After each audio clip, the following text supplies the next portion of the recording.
Meg vagyunk? Köszönöm szépen. Itzinger Péternek adja meg a jelet. Oké, mehetünk!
Kaparítsa magának ezt az Zalaegerszeg föliratot.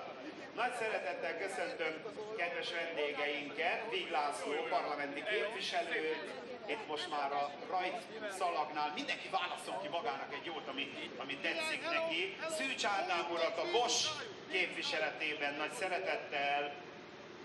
És itt balkész felől, a szemben állóknak jobbról pedig Stephen Roach, világhírű kerékpáros legenda, aki egy évben hazavitte a Giro győzelméért járó, aztán a Tour de France győzelméért járó csodaszép trófeákat és a világbajnoki címet is megszerezte, és vele együtt, hogy bellette közvetlenül Eisenkramer Károly, a verseny, a Tour de Hongrie fő szervezője, és itt áll az első sorba. Aki már megérkezett a Bosch fehér színű trikójában, Rózsa Balázs. Most még egy óriási lehetőség van, talán ezt meg lehetne csinálni. Szűcs Ádámnak mondom, hogy ez egy óriási lehetőség. Ádám, hogy ott a Bosch fehér trikójával a legjobb magyar, egy közös fotó vele, a Bosch trikójával. Én azt mondom, hogy ez egy fantasztikus pillanat lehet. A sajtó számára is mondom, hogy a Bosch trikójában Rózsa Balázs és mellette a Bosch képviseletében így tökéletes a fotó. Kérem az első sorban a trikósokat, hogy azonnal jöjjenek ide előre. Come to the first line. Red, green and yellow jersey. Kérem a trikósokat, hogy jöjjenek minél. Hoppá, megvannak szemből. Gyerünk. Igen, bocsánat. Ha valaki ellenkező irányból teljesíti a távot, tehát a hullámvasúton sem lehetséges. Nehogy baj legyen.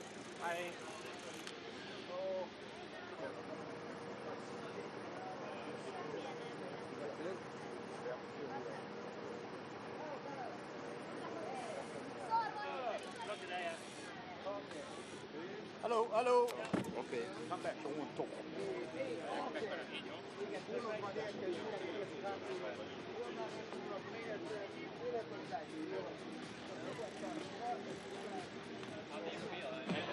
Figyelem, attention please. Dylan Groenewegen, come to the first line. Sam Bennett, come to the first line. Mateusz Stocek, come to the first line, please. Oké, Mateusz megvan.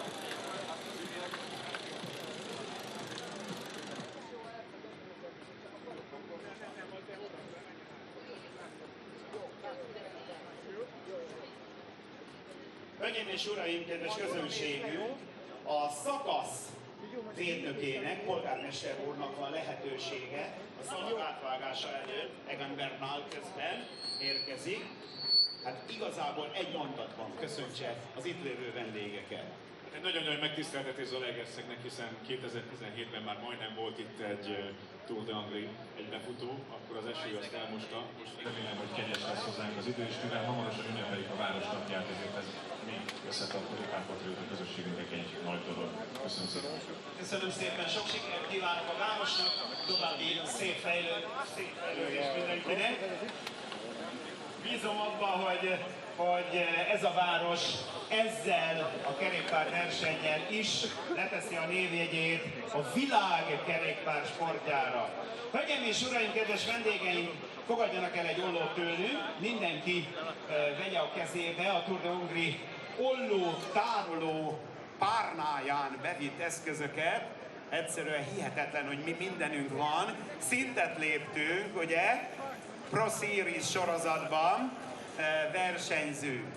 Kedves vendégeink, a következő lesz a helyzet. Fogják meg az ollót, helyezzék rá a szalagra, de még ne vágjanak, hanem most a sajtó számára egy mosolygós arcképet szeretnénk készíteni. Mindenki a fotósokra nézzen!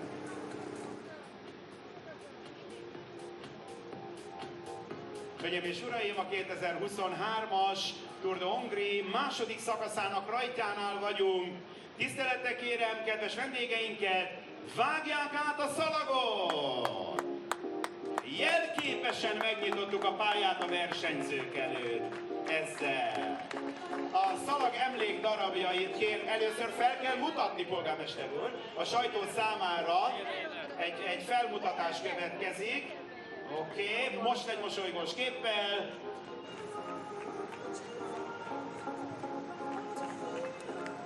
Köszönöm szépen! Most lehet elhelyezni a zászlókat, és mivel a rajt előtt vagyunk összesen 1 perccel, tisztelettel kérem föl kedves polgármester urat a következő nagyon nehéz feladatra.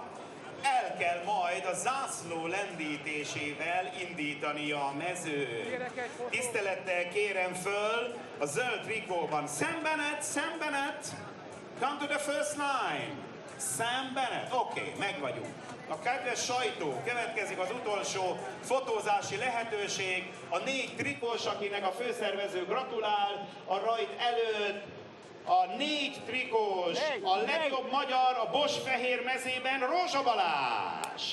Az abszolút versenyben első helyen sárgában Dylan Groenewegen, zöldben Sam Bennett és pirosban Mateusz Stocek. A második szakasz rajtja következik, hölgyeim és uraim, kevesebb mint 1 perc múlva. Tisztelettel kérem a sajtó munkatársait, legyenek kedvesek kilépni a rajtzónából. Polgármester úr, önnek most egy dolga van. A piros színű autót kell figyelni. A piros színű autó tetején középen van egy nyílás. Nem sokára a versenyigazgató kibújik azon a nyíláson. Ebben az autóban jelen pillanatban 6 rádiókészülék üzemel, és a teljes versenypályát felügyeli a vezető versenybíró, versenyigazgató. Amikor ez rendben van, akkor megjelenik a kocsi tetején, hoppá, egy piros zászlóval, Silu, nagy szeretettel köszöntelek, egy tapsot, nyugodtan megérdemel, az ő kezébe adjuk az egész mezőnyt, és ha Silu int a pirossal, polgármester úré a következő jeladás lehetősége. Mindenki tapsoljon! Polgármester úr, indulunk! Sok siker! Innen kezdve!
So wie der Krack. Yes.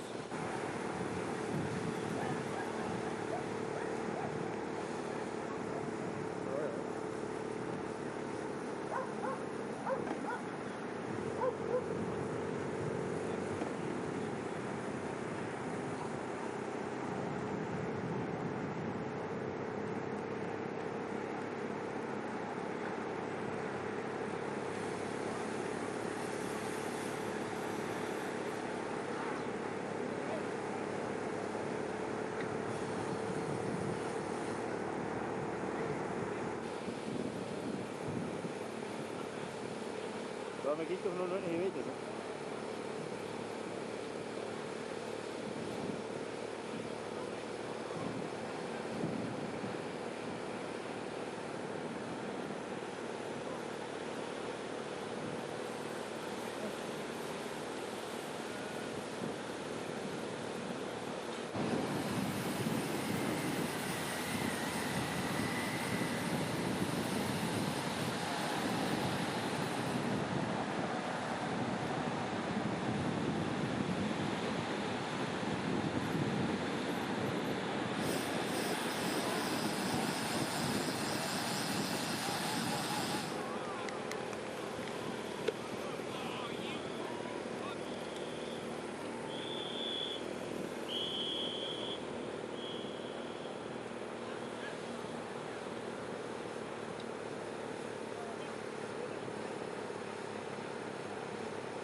tijd genoeg.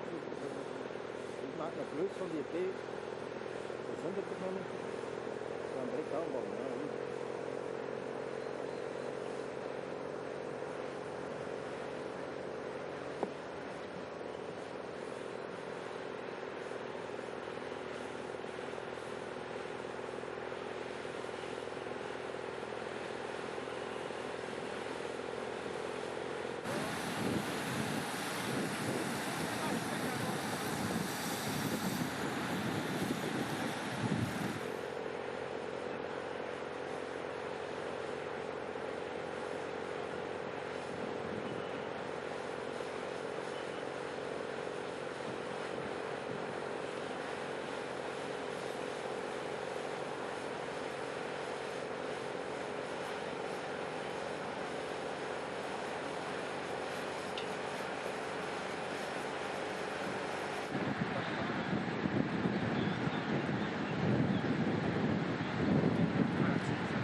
Los weggaan als ze een start gaat geven, zie je dat?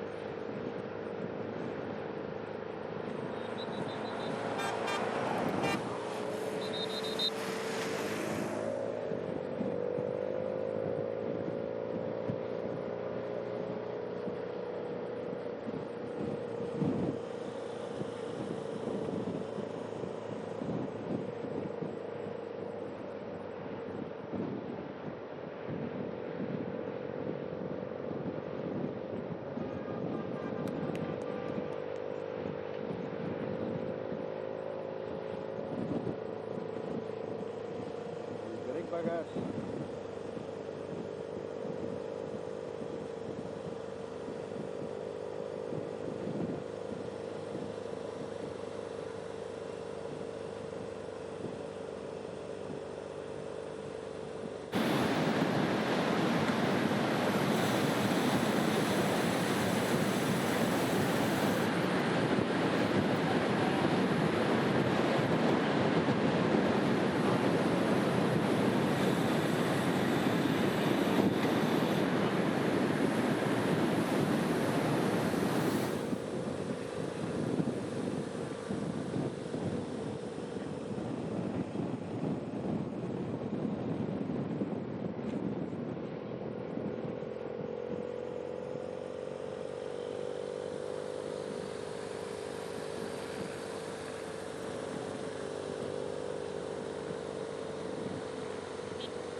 stopt hier even.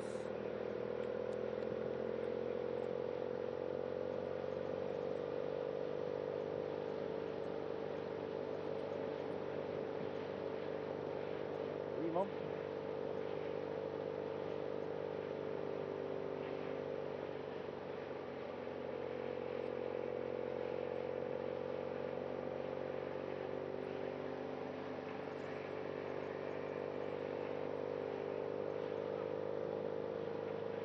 Nog een en af. Ja, dat kan niet weg zijn.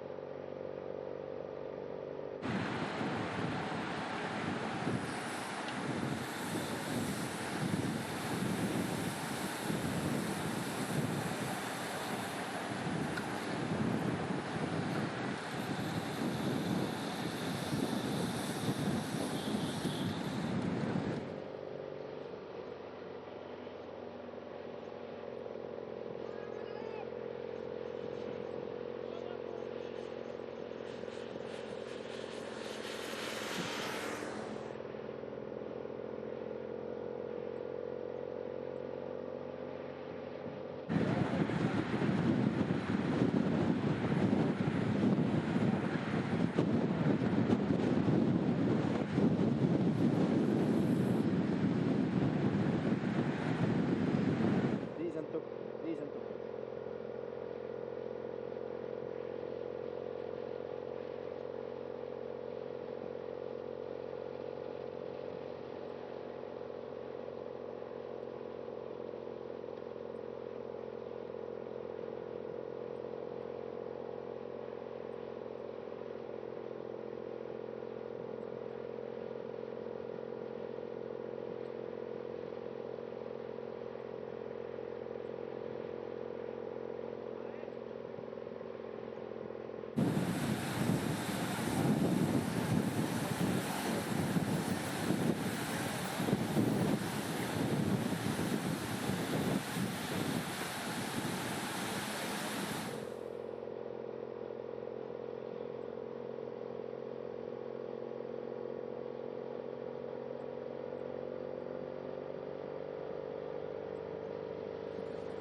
Is er een al in de gebeuren?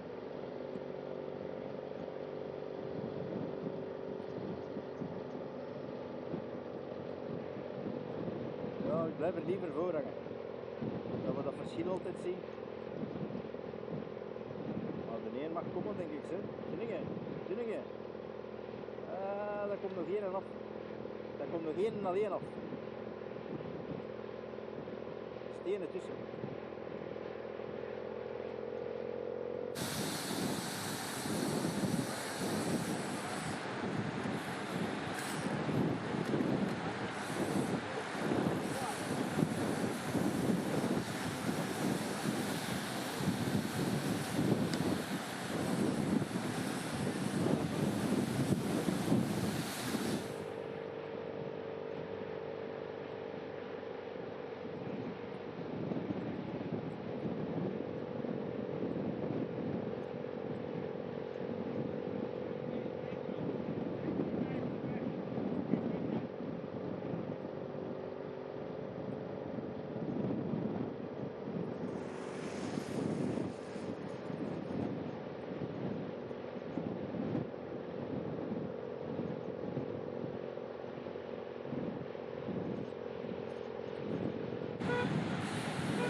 aardig op, hè?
aan het inzetten. Oh, shit.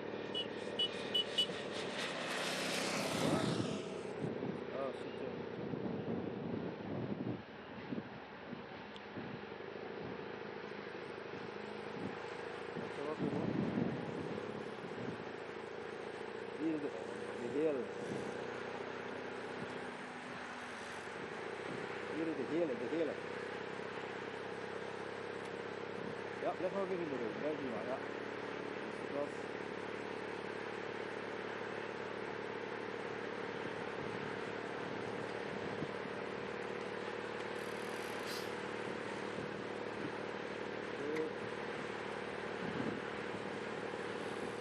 Ja, die gaan maar.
Aansluiten.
Gasten van Ballewaas.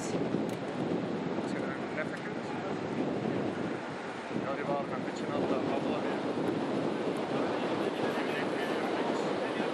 Jullie van Ballewaas. Ja.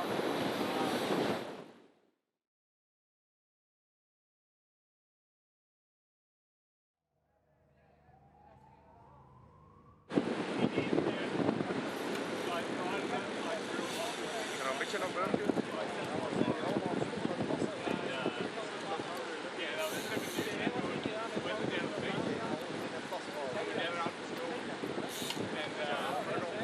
And just brought it off.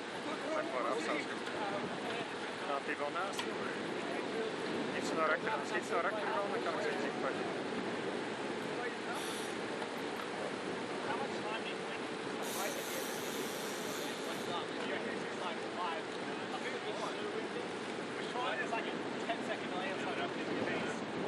Ga je wel een beetje zek? Dan gaan we eens maar voorrijden. Jongen, ja. Zat een meter telt.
ze weet niet in een minuutje. Links.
was maar 300 meter hoog.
Ja, laat hem maar inzetten.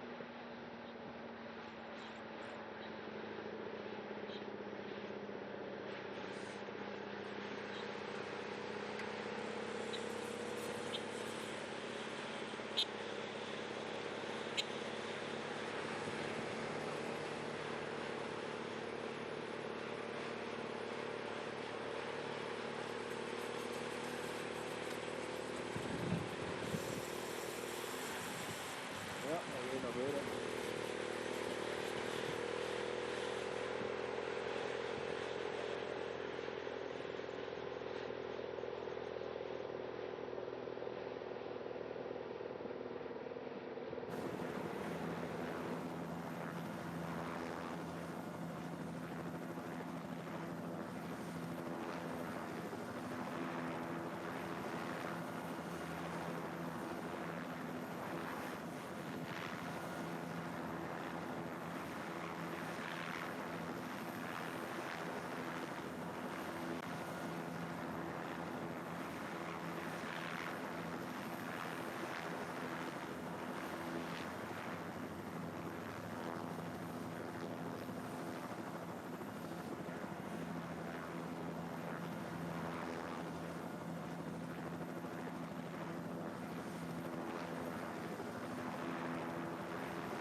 vasvadik akkor hajnal is akkor csinálni.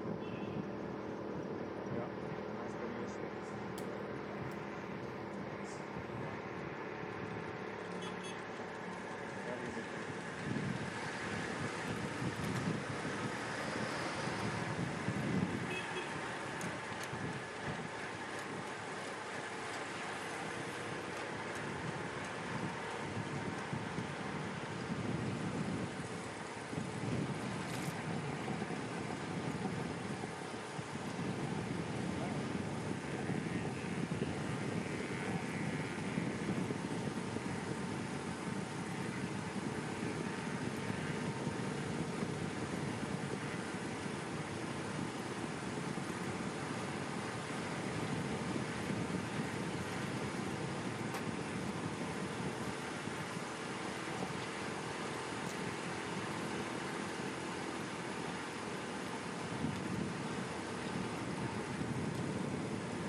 take position behind the Kometa in the front.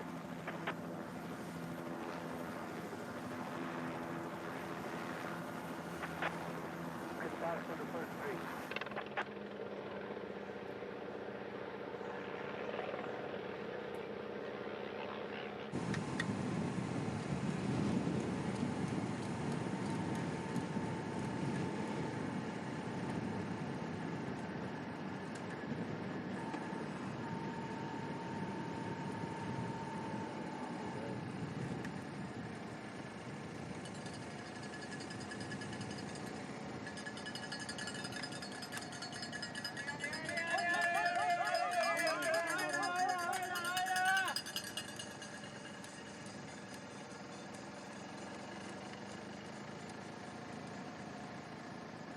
Thanks, Ahmed.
Nou, gaan bij ons een...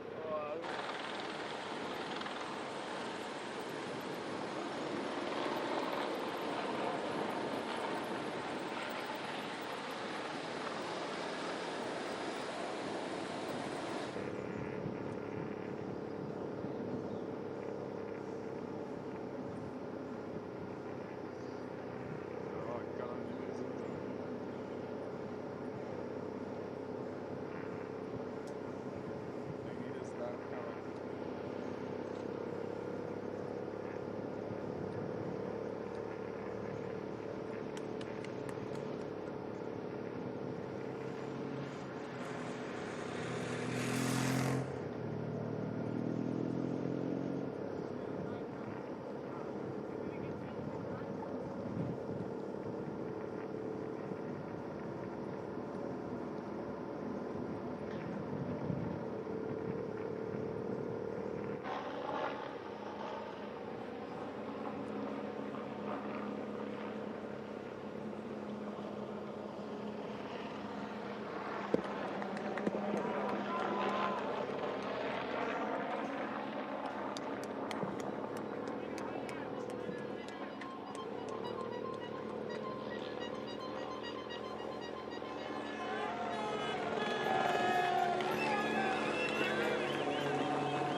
146 and the third 184.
Rider 216 at 40 seconds.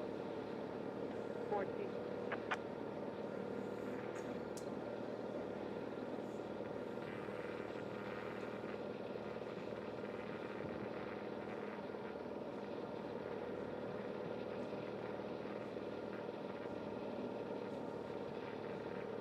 Rider 4 abandoned, sorry.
Day 2 of Tour of Hungary 2023. Is it going to be the difficult second album for the riders? What a sensational day of racing we had on day 1. The great and the good out to send the riders on their way for 168 kilometres of racing, which got us underway in this, the 44th edition of a bike race that stretches back to 1925. We had a pretty exercised and keen group of riders at front in the early break of the day.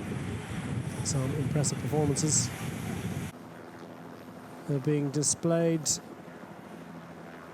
by the likes of Charles Planet and others in the intermediate sprints. Meanwhile, the main peloton touring along, cruising along, beautiful balmy sunshine. Down into the closing stages, though, the early break had been retained, and this is what happened just outside the kite, about 1,100 metres from the line. And while many riders falling down, and a painful visit to the tarmac for Egan Bernal among others as they wound up for the finish. The sprinters ahead of them looked like it was a good setup for the Bora Hansgrohe squad and Sam Bennett. Dylan Groenewegen came with a run though.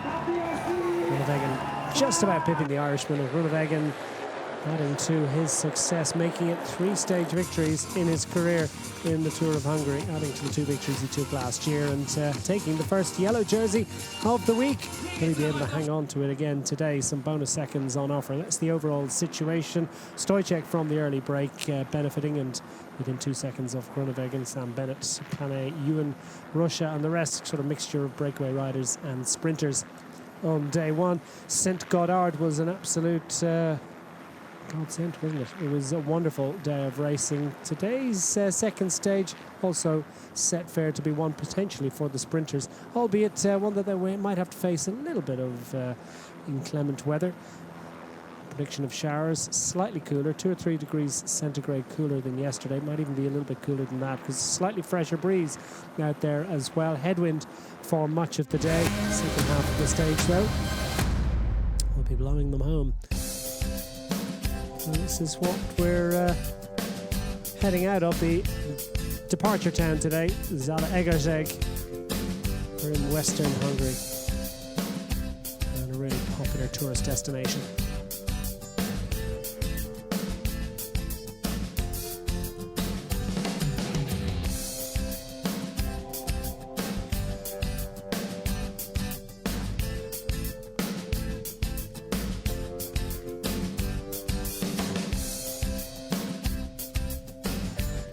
Heading towards Lake Balaton, as you can see, bottom right of your screen there is one of the biggest lakes in Central Europe, and it's a freshwater lake destination for many a tourist in this part of the world.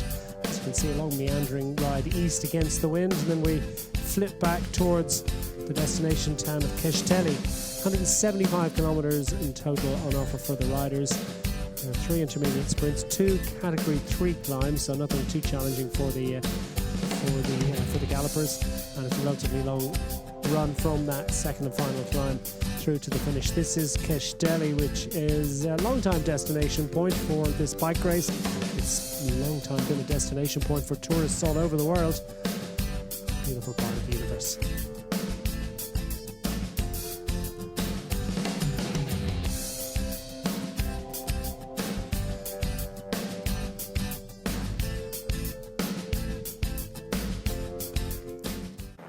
Keszthely in all its glory on the shores of Lake Balaton, which is a really popular cycling destination as well. They've got over 1,000 kilometres of designated cycle routes. Well, various different bicycle options on offer. The broom bike, you might call it, may well be replaced with something a little bit more carbon fibre orientated. Carbon fibre facial expression, isn't it, from Dylan Groenewegen, looking pretty serious in the yellow. Sam Bennett's going to look after Groenewegen's green points jersey after his narrow failure to take over the overall race lead and win the stage yesterday. Right from the get-go, 175 kilometres in front of the riders, and it was a pretty frisky beginning to the day.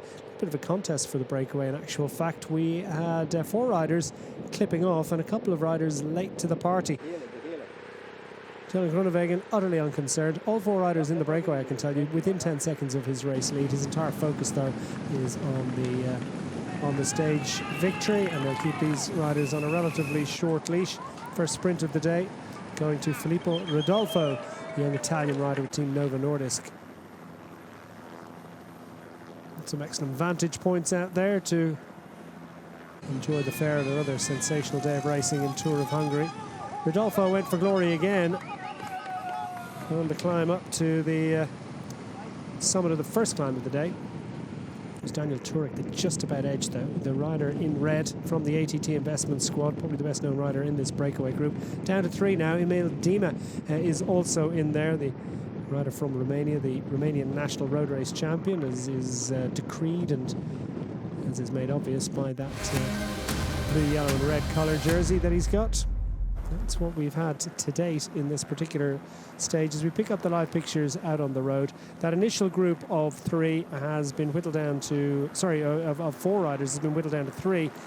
Roberto Hrenko of Team Hungary, last time we heard, languishing at something around about a minute down on the 3 riders that he was with for much of the day, but unfortunately he was shelled on that first climb of the day. It was a 4-kilometre ascent and just a little bit too long. Indeed, it was Turek at the back of the group here who kicked things off early on that climb. Clearly is a man on a mission. Finished 3rd at the intermediate sprint, so gained a bonus second there. If he were to win the second climb of the day and finish in the bunch, and presuming that neither of the other 2 riders he'd be level on points with, well, then he'd take over the lead of that mountains classification. I'll do the number crunching for you as best I can, and it's utterly unofficial. We'll leave it up to the race organisers and indeed the commissars to decide what the situation is. But Turek has a racer's chance of starting tomorrow's 3rd stage wearing the mountains leaders jersey, which is red, by the way. And ATT Investments already own it, so Turek's gone into the break today to ensure that if it is going to be handed over to another rider, it's going to be one of the ATT Investment riders. It's Matus Stojcek, rider who sits 2nd overall, who wears that red at the moment. He's nestling somewhere in the middle of a bunch, being towed along, as you can see, just over 80 kilometres of the day remaining, and it is ever courteous Tim de Klerk, the tractor, on the front of the main peloton. He's a bit of a unit, isn't he? And he provides wonderful shelter to Matt Walls and the Bora Hansgrohe squad. Those 2 riders rotating at the front, as they did yesterday, as they are likely to do on at least one other occasion this week. That being the final stage, thrash and celebration indeed. It's going to be into the capital of Hungary, into Budapest on day 5. Sunday afternoon is going to be a wonderful stage, and indeed the race organisers are very proud of the fact that they've had stage finishes in Budapest before, but not recently have they had such a wonderful circuit. And wait to see it. It goes across the famous chain bridge and up and down the main thoroughfares on both the Buda and Pest sides of the Danube River. It's going to be an absolutely glorious location and a glorious place to conclude an event that is just sort of bubbling under at the moment, still working its way up towards a crescendo point. And indeed this second stanza of the event set to be one for the sprinters again. That's the plan at any rate. Worked out well for Jaco Alula yesterday, so naturally enough they have one of the 3 riders in the rotation. The tractors on the front of the peloton. There's a few tractors at the side of the road, perhaps paying tribute to Tim de Klerk's great work. Down at the back of the peloton, number 143, there's Charles Planet, as we pick up Fancello from the Eola Kometa squad. He's recently been picked up actually by that team. I spotted something on social. Yeah, 6th in Tour de l'Avenir in 22, so actually a decent prospect. And right beside him, number 143 was Charles Planet. He's got a teammate in the break today. Planet was up there yesterday. Had he made it into the break, he certainly would have gone favourite to take the mountains jersey by the conclusion of the day, and he was quite frustrated. His teammates sat on for a while hoping that Planet would be able to bridge the gap, but he kind of left it a little bit late. It was a good 40-50 seconds up the road before he emerged from the peloton, and he was quite exercised, to say the least. It's luckily that we're only picking up on these pictures now. We're only coming to you live with a couple of hours of the race left, because the language was as blue as the colour on the French flag. He didn't make it. He's back in the main peloton at the moment. His teammate, though, is up there. and doing a super job. Filippo Ridolfo fastest at the first intermediate sprint of the day. We've got another couple of those coming. We've got we've got another climb as well. The final climb is just over 30 kilometers from the line, 31.3, so that's a decent distance, and the climb is also a category 3 assault, so should be well within the compass of the best of the sprinters to get over that climb in or within touching distance of the lead group, and therefore should be set up for a glorious conclusion. Just over 3 minutes, 3 and a bit minutes was the maximum advantage for this breakaway group, so a similar pattern to yesterday in that they're not being given a lot of rope, despite the fact that none of these three riders would be an A-list favourite. Having said that, both Dina and Turek in particular have produced some very impressive results in the past, particularly Turek, who's got some pedigree in this particular event. And Rodolfo, 21, youngest rider in the breakaway. And that honour was held by Norbert Renko of Team Hongrie, representing the host nation. He'll be a little bit frustrated he hasn't made it to the international feed in order to show the colours of his home nation proudly in the breakaway group. And there's the update, 2 minutes on the black, and it's a blackboard they give to him, not a whiteboard. Kind of old school, I like it. Matt Walls, trackman for the Bora-Hansgrohe, fine sprinter in his own right, coming back to decent form. And the Bora-Hansgrohe squad, I think, did a really, really solid job yesterday. We're kind of reviewing the sprint for ages afterwards, trying to work out how it went well for some and how it didn't go so well for others. And Dylan Groenewegen pieced together an absolutely glorious sprint, didn't he? He surfed the wheels to perfection. He worked as hard as he needed to work, and he definitely got physical in his determination to ensure that he picked up on the lead out of Sam Bennett. And as Bennett's lead out man, Danny Van Poppel, his fellow countryman, just peeled off. That provided a little bit of a couple of bike lengths of an aerodynamic pocket in which Groenewegen was able to launch his sprint and then find a way through the gap and just make it up and around Sam Bennett. It was just beautifully timed. Bennett's was a pretty useful sprint as well, and the gap between them, well, mere millimetres at the end. We didn't actually see the photograph, but reviewing the TV pictures, I think it was probably as well as you can judge from the TV shots, and they always come with an asterisk, don't they? They can't be entirely relied upon. They tend to be great for producing controversy, but not necessarily a conclusive result. But certainly when you looked at the TV pictures, you could be quite sure, I think, that Dylan Groenewegen did win the stage by maybe a tyre's width. And nonetheless, I think it was a pretty strong return to form for Sam Bennett, whose one and only victory of the year has come, it came on the first day of racing of the year for him, on the 22nd of January. Groenewegen, well, he hasn't had a super productive year, but he's got a couple of wins now.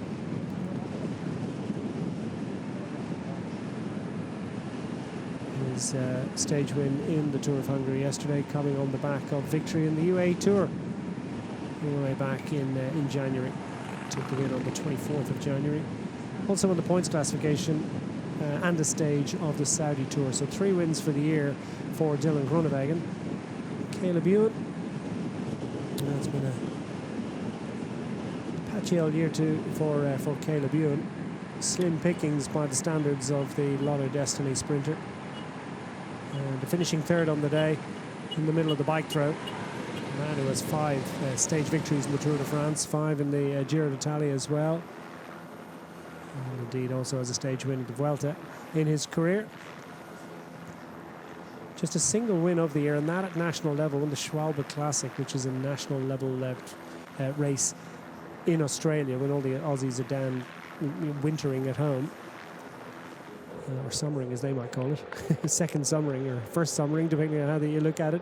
Anyway, he took a win in a national level race, so that's not really what he's about. Picking up on the direction of the flags there, and you can see it's at the point where we're turning to work our way down to the tailwind that will take the riders towards the concluding and the finishing town of Castelli. And it was just running across them there. not in such a way as they're likely to cut up rough. I tell you, it's mostly a tailwind down towards Castelli, and then the last couple of kilometres are actually into a headwind. So it's a headwind finish, and they're always tricky. They need to be finely judged. It's all about, well, you need a rub of the green to begin with. Luck definitely plays a part in these. Don't discount it. It's nice to have a little bit of luck, but of course the better you are and the better trained and the stronger you are and the better organised you are, the better you play your cards, somehow the luckier you get. Isn't that the way it often goes? But very shortly, yeah, they'll have that tailwind that will take them towards Castelli, and then there's a sort of a little loop round at the end which will force them into a headwind. And it's all about getting as organised as you can, and those lead-out trains for the big World Tour teams, 9 of which are present among the 22 teams involved in this bike race this year. It's 9 at World Tour level, 9 pro team, second division outfits. We've got 3 at continental level, and the national squad of Hungary been very, very active off the front of the peloton. And there you go. The largest lake in Central Europe it's a bit of a beast, Lake Balaton.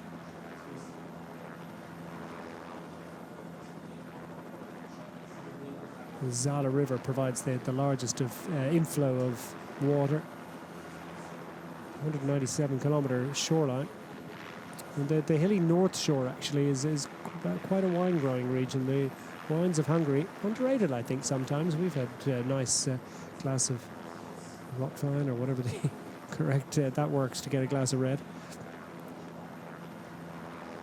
And the Balaton Uplands National Park, we're going to see sights of that, I think. It's kind of choppy, isn't it? A few little white tops there, I think, telling you that they're not created by the helicopter. I can assure you it's just a little bit windy today, about 22 kilometres an hour on average throughout the day's bike ride.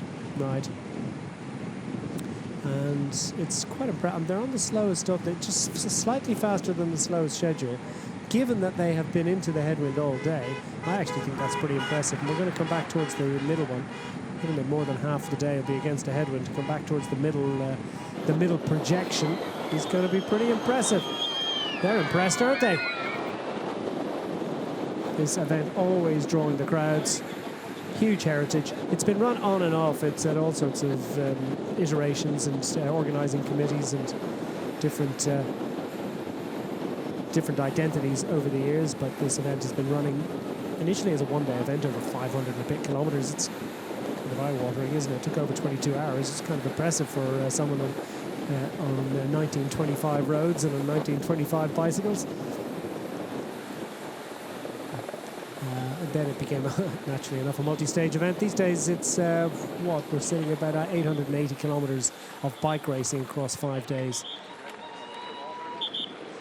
The main peloton within a minute and a half of the breakaway group of 3 riders.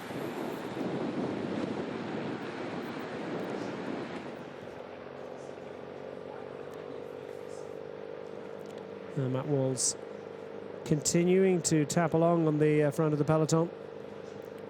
Did a really good job yesterday. He and Tim de Klerk both were on towing the peloton duty for much of the afternoon, and then when the lead out started inside the final 10 kilometres, Matt Walls still had the legs to try and tow his team, just give them an extra turn for a kilometre or so. Tim de Klerk similarly, and perhaps even more effectively on the opposite side of the road.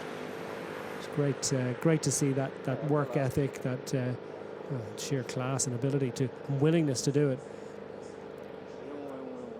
Jaco Alula's squad certainly played their role. They had earned the right to get in the mix at the back end, and Jaco Alula could call on Rudy Porter and Jan Maas doing a lot of their escorting of the peloton for much of the afternoon, and then into the back end it was Luka Mezgets that dropped off Dylan Groenewegen.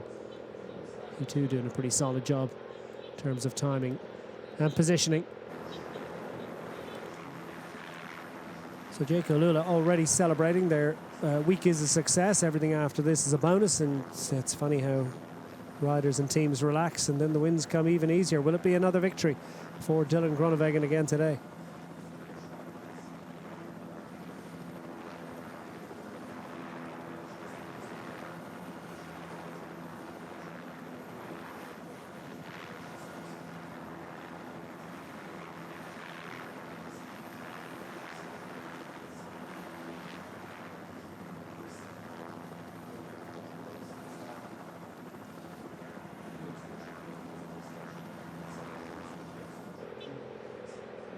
Take Balaton.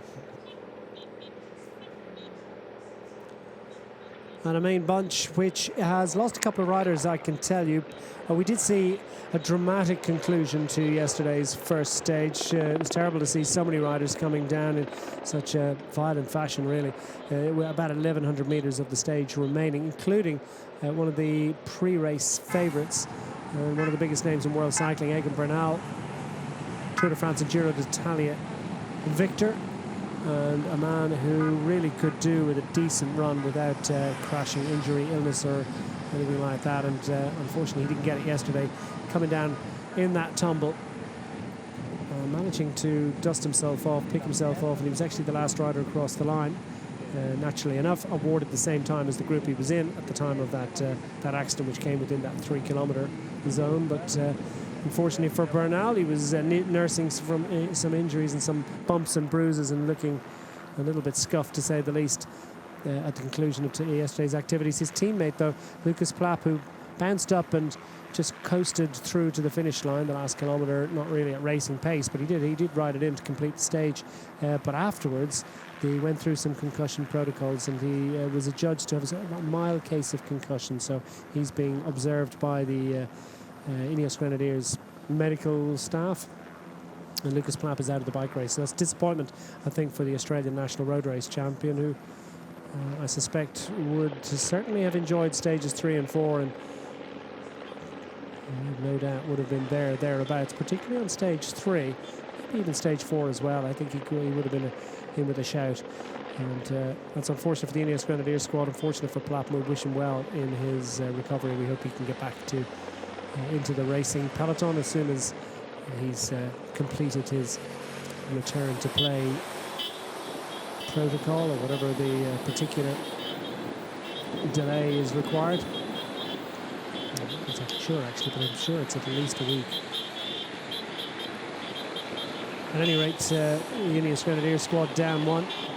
And we've also heard out on the road today that Felix Gross from the UAE Team Emirates squad is a non-finisher today, for reasons yet to be outlined to us. But Felix Gross, who was 12th in yesterday's dash to the line, so not caught up in that finishing crash yesterday. So I'm not exactly sure what the problem was today, but Felix Gross is non-finisher today.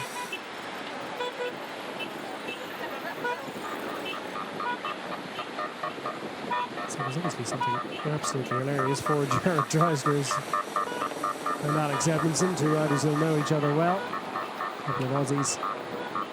Dreisner's with the Lotto Destiny squad.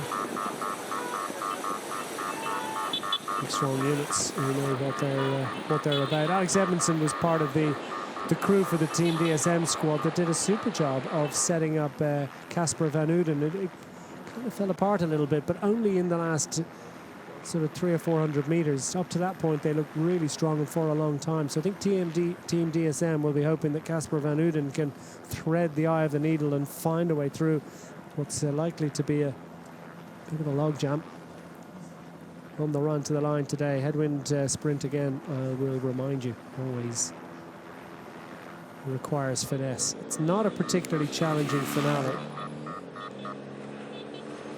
Not much up, not much down. There's a little bit of a rise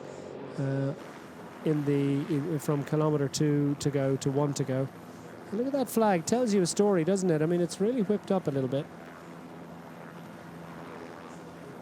albeit it's slightly elevated in comparison to the bike riders, but the wind is a factor here, although that's not the way the riders are playing it, and there's no long sustained open area, you know, without trees and hedgerows and walls, etc., to just cut down that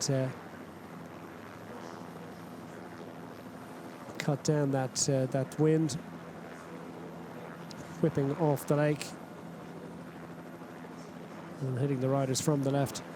But also there's no, you know, it's winding and twisting as well, so it doesn't go in the one direction with a crosswind for any sustained period of time. Otherwise, I suspect it would be an opportunity for those teams that want to see, they've got the big engines, they want to see if they could maybe detach themselves from those limpet-like sprinters and stay in position for the finale.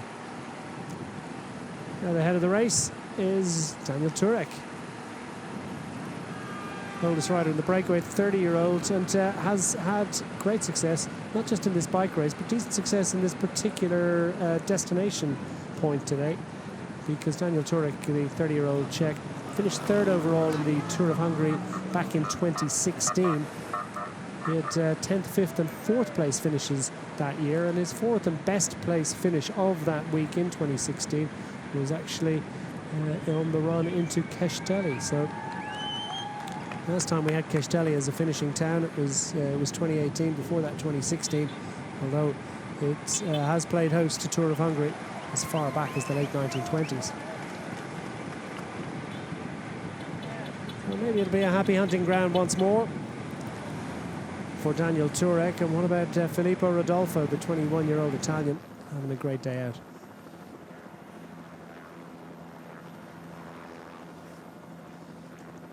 Well, you got to build something tall if you're going to see over those trees.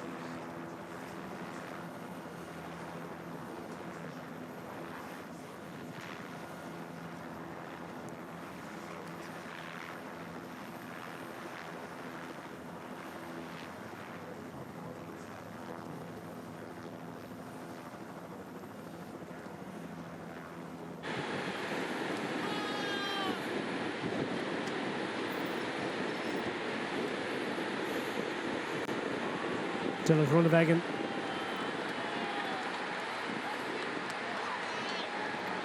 "29 years of age now, the man born in Amsterdam. 5 stage wins in the Tour de France under his legs, and I think it's fair to say that the sprint peloton here is the equal of any bike race we've seen in the last few weeks. And Leah Viviani has also written 1 or 2 chapters in the history of world cycling. An Italian rider. And they're back with Ineos Grenadiers. He was with them when they were Team Sky, former European champion, and the reigning European champion, of course, is in this bike race. But didn't have such a great day yesterday. Viviani, too, rolled across the line quite a bit further back. He sits 27th overall, so well outside the hunt for stage honours. Frustration, really, for Viviani, about trying to pick your way through and find the right moment, isn't it, to go through the gap, and those gaps, they sometimes open and they shut again before you've got a chance to even take in what's happening. Yeah, but the reigning European champion, of course, Fabio Jakobsen, 7th across the line yesterday.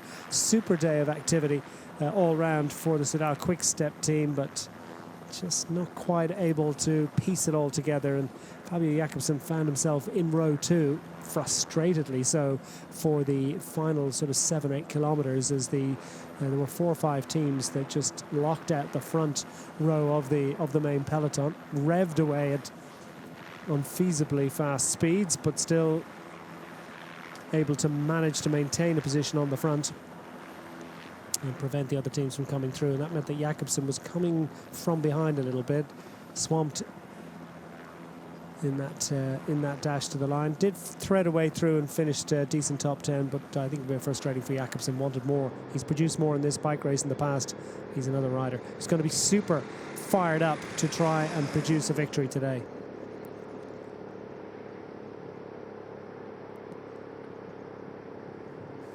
Turek, who's got a decent run of form, actually. He was 8th overall in the International Tour of Hellas in Greece last week. And that coming on the back of 6th in the short prologue. So he's got a bit of an engine. He's producing the watts.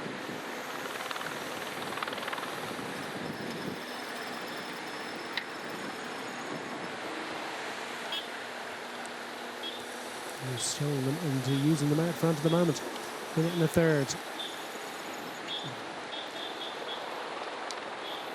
No sign of panic. The next order of business, by the way, in terms of little interruptions to our torpor, might be the second intermediate sprint of the day. Badashoni will be a source of amusement and interest, I think, to the riders in the breakaway, assuming that they will contest it. And I see no particular enthusiasm from the main peloton to close down this break too soon. Indeed, riders sensing that the pace is not exactly at such a point that they can, they need to worry, and they can take a moment for a natural break. But yeah, the next intermediate sprint, 54.4 is kilometres to go, according to the road book. So that's about 9k from there.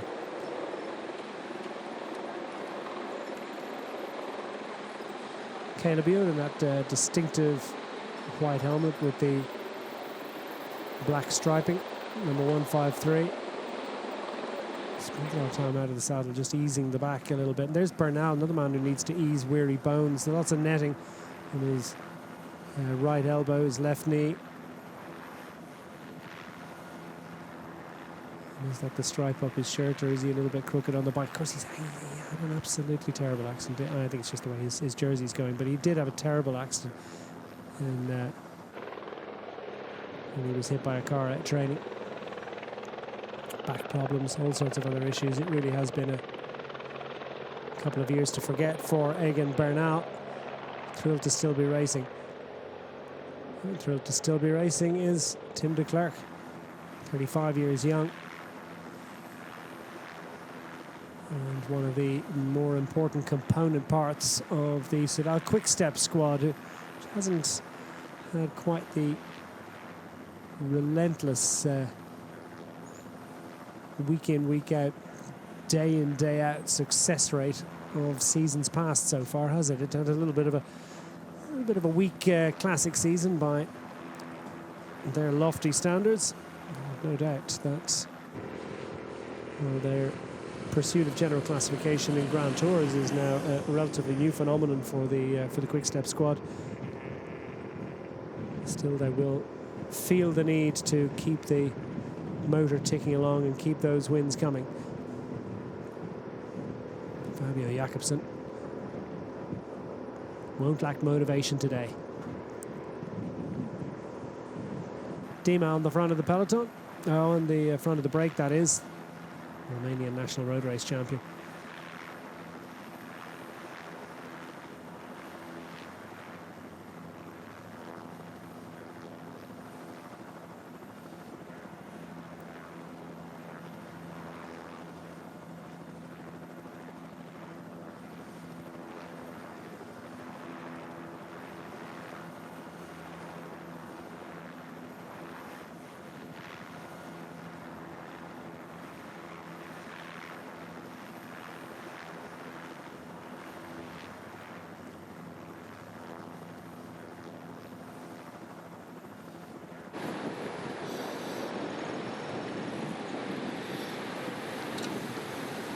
As Matas Sturcek, well, they need to catch that break before the second climb of the day, which is due to come with 31 and a bit kilometres to go. Do you know what? Stranger things have happened. The ATT investment squad have a great shout at ensuring that they have that jersey again tomorrow. Stojcek would like it for his own interests, obviously, but it's about the team. And if the breaker's still up there, then Turek will take some beating. If the brake aren't, then Stojcek will need to get his skates on. So the Fredo squad's deep in conflab. Meanwhile, Sam Bennett is easy to pick out in green. He's got 2 Tour de France stage wins. He's got 5 in the Giro d'Italia. And the Vuelta has also been a happy hunting ground. 3 stage successes for the man from Carrick-on-Shore in County Tipperary. He's from the Waterford side of the city, but they tell me he's definitely a Tipperary man.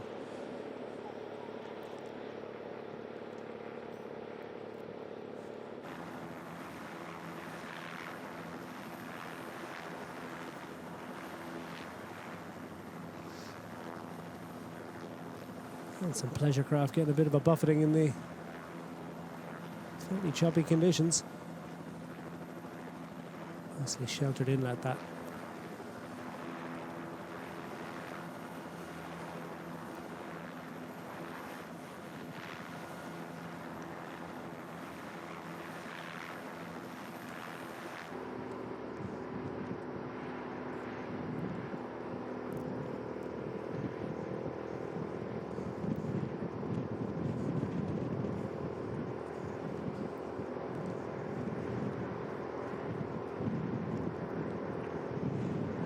Ridolfo working hard on the front of the group, the 21-year-old Italian from Udine. 10th in Trofeo Piva this year in actual fact, so he's been a considerable addition to the Team Novo Nordisk lineup. Second day in a row in the break. It's their bread and butter, isn't it? The Novo Nordisk squad. It's all about highlighting the fact that you can live a pretty healthy life despite the fact that you would be suffering from diabetes. Suffering is not really the right word, is it? It's living with the condition and managing it, and it's no impediment to a sporting career of some impressive facility and ability. Just came off decent block and week of work in the Giro di Sicilia as well. Got round Schelde Price. Strong rider.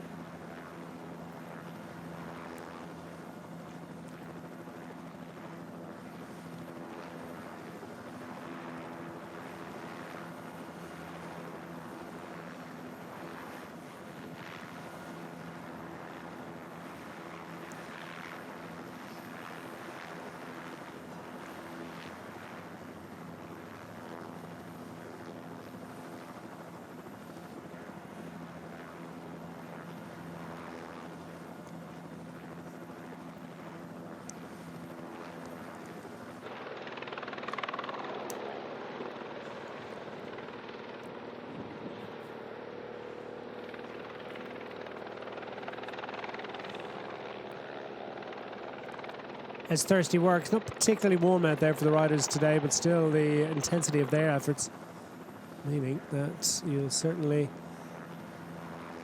need to replenish, not just for today, but for tomorrow.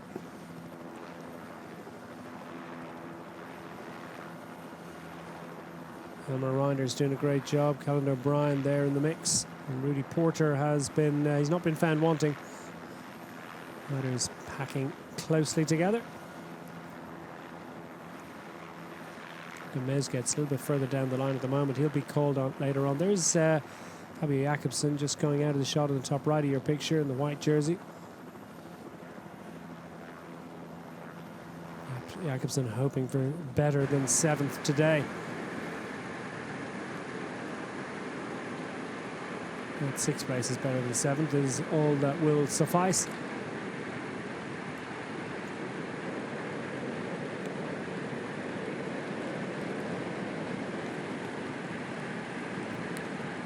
Another man who might fancy the sprint in here today as well is Matteo Moschetti, the Q36.5 Pro Cycling Team sprinter from Italy. Finished 15th yesterday, not what he would have liked, but was second last time they had a sprint into Castelli. This time it was contested by a big group, that is. And indeed the last time they had a race here back in 2018, Manuel Belletti got the win ahead of Matteo Moschetti. And it's hovering around that minute and a half. They're keeping them honest. Riders in the breakaway, continuing to cruise along at a rate that is manageable but increasingly demanding.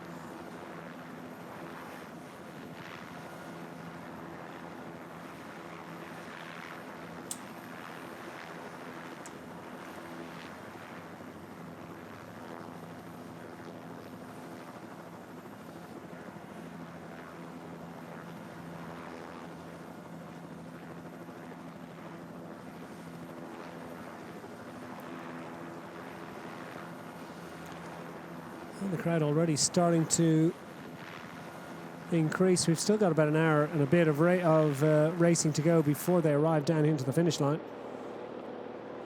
Slightly different characteristic to today's stage compared to some of the other days, in as much as it is it's pretty much a straight run in.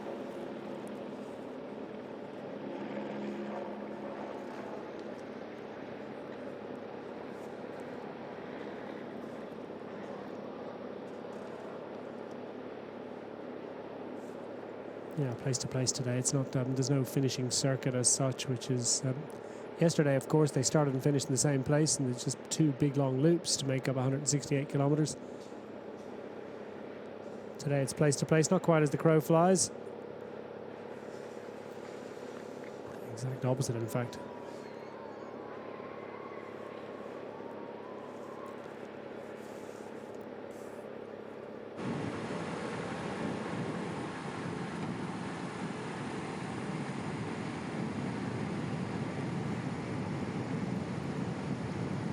Dima on the front, the Romanian national road race champion, 2 wins in his career, which also includes a stage victory in the Tour Romani, and he's with the Sofer Savini Due OMZ squad.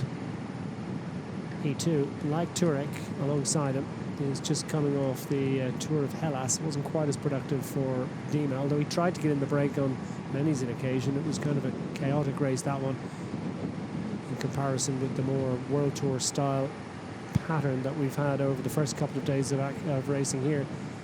But, Dima not able to get involved as we just switch our focus to the second sprint of the afternoon.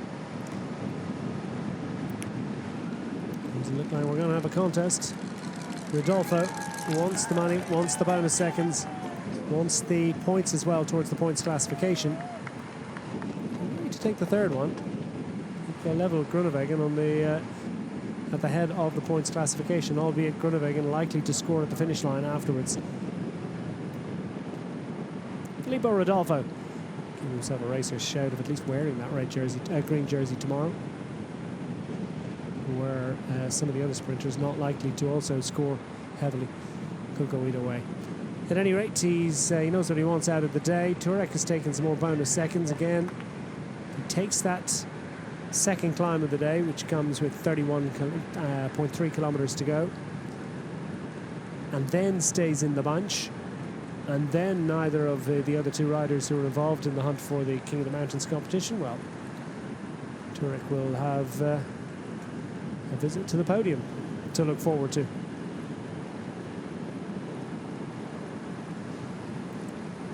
He's certainly a well-regarded rider, and he's had some top results. He's one of those riders who hasn't quite made the breakthrough up into the big show. Did race at pro-continental level with the Israel Cycling Academy squad for several years. Indeed, he had 3 years with them. Then dropped down to the development team, the Israel Cycling Academy development squad, for a year. That was during the COVID year of 2020. And then has reset and gone again. Team Felbermeyer, Simplon, Wells in their ATT investments. For Turek, the stage victory in the Tour of Azerbaijan, Circuit des Ardennes International in 2021, took a stage victory there, as well as indeed he did in the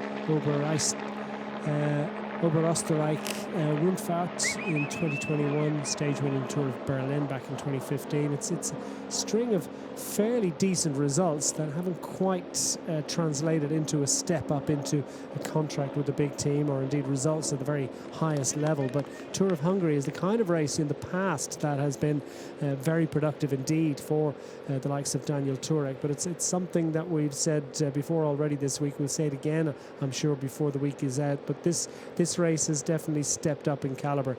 It's asked for and been given a place on the Pro Series calendar, and with that comes extra UCI points, extra prize money, extra prestige as much as anything else, and that probably is the most important of the 3 things I've just mentioned. And that extra prestige is attracting the interest. Oh, hello. Chain off, but is it more than just chain off the front? It's a problem for Plan A, and I suspect it might be going to Plan B. Another bike. Yeah, it's just off at the front, I think. And he's going to do it himself. On the opposite side of the bike. I don't think it's much easier to run around. Of course, you have to hold the bike up by the seat pillars. That's the one difficulty. You're not able to hold it up by your chest. But it always seems more intuitive and logical to run around to the dirty side of the bike and hook the chain on. Usually hook it on from the bottom as well, means it's less likely to get tangled up in the front neck. But it looked like it was being managed and handled without too much difficulty for Plan A, as his teammate Rodolfo continues to crank along in the breakaway. And here's I mentioned the northern shore of the lake. Plays host to many a vineyard. And those neat little vine rows. Well, there's plenty of sunshine around here. It's beautiful temperate climate. Perfect for slicing those hillsides into terraces and sowing the crop that will produce the grapes that will make our dinners all the more enjoyable.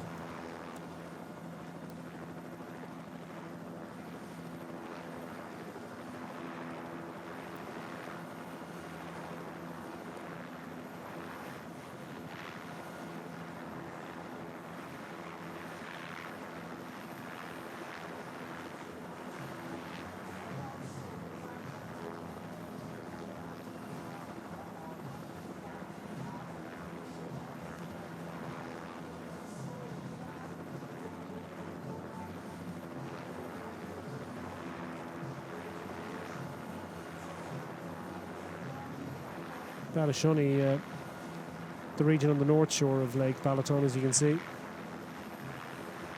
Also a name of a mountaintop we're not that far away from.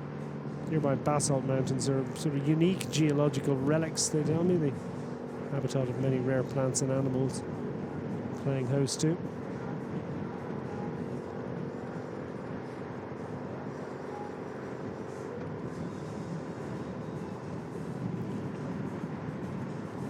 Coming out of 50k to go of a 175 kilometers stage of the Tour of Hungary. Dima of Romania, the Romanian national road race champion, still in the break on behalf of the Sofer Savini Due OMZ squad in the company of Filippo Rodolfo of Team Novo Nordisk and Daniel Turek. And they're being hounded, harried, pursued and chased by Tim de Klerk and friends. Towing that peloton along as we work inside 50k to go. You can see the team starting to assemble in colour order. The Human Powered Health squad, probably the most obvious one, just behind the arrowhead. The riders in the burnt orange jerseys with those orange helmets. Again, another squad who kind of got a lot together. There you have the confirmation of the sprint such as it was. Not exactly hotly contested, but Rodolfo from Turek and Dina. And yeah, as I say, it was useful setup for the Human Powered Health squad, but didn't quite manage to produce the end result that they would have liked. Having said that, a nice top 10 finish for Sasha Vemash, their sprinter, finishing 9th on the day, sits 14th overall at 10 seconds, but he's showing, I think, decent form with the top 10 finish.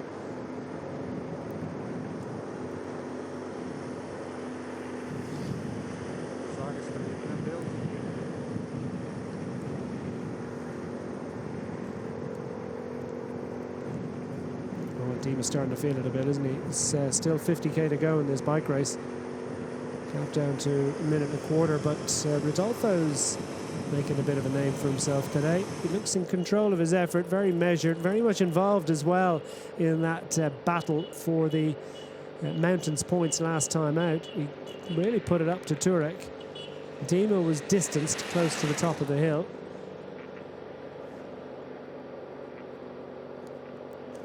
And the main peloton being towed along by Matt Walls, almost oblivious to the fact that, well, the Tudor Pro cycling squads and the Q36.5 teams put themselves in that line astern pattern. The Tudor Pro cycling squad, of course, in the black with the red bikes, Q36.5s, and those grey bikes and grey jerseys. Q36.5, lest we forget, of, among their number Matteo Moschetti, but also none other than Damien Howson, who won this race back in 2021, was third in 2019, and Matteo Badalati, the Swiss rider, also in their lineup, fourth overall in this race in the past. So he's they've got a couple of options for the hills. They've certainly got an option for the sprint in Moschetti.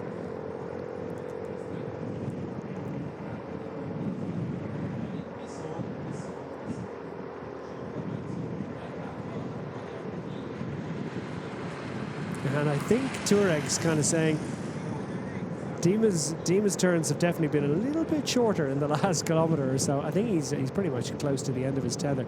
And Turek's saying, "Would you just give us a longer turn?" But I mean, I'm sure he would if he could. He's just feeling the pinch a little bit. Doesn't look exactly nailed on that these riders are going to last. Turek needs the most that he can get out of Dima. Why? Because he needs to get to that final hill of the day, and they're a way to go before they get there. The problem for the main peloton is that they certainly don't want to catch the break, because that just tends to excite riders that don't have a team, teams that don't have a rider for the sprint. And riders will just chance their arm, one here, one there, off the front. And the pattern gets a little bit chaotic then, so that's a little bit frustrating when that happens. So therefore, weirdly the main peloton doesn't want to catch this break, or at least they don't want to catch them yet. They absolutely definitely want to catch them, but they're just toying with them at this point, aren't they? They can catch them anytime they want, but they don't want to do it too early. Having said that, they can't just cruise along at touring pace, because if they do that, well, there will be a counter-attack, and someone will fancy their chances of riding across the gap themselves. So de Klerk setting a tempo. The weather conditions, as you can see, have been challenging and a little bit misty out there for the riders. They haven't faced what you'd call full-blown rain today, but it's been a little bit unpleasant, and a little bit of rain on the wind. There was a forecast of rain, and their roads have been wet under wheel on occasion. But yeah, Tim de Klerk looks like he might be just starting to feel the effects of a long old shift on the front of the peloton. Remember, it's 3 against 3 effectively for much of the afternoon. And the teams are starting to get a little bit serious. The body language, the pace might not have gone up significantly, but just that everyone's looking around a little bit more. There's not the same amount of chatting going on. It's coming down to the business end of this bike race. And focus and concentration. There'll be a little bit less room given to colleagues from other teams.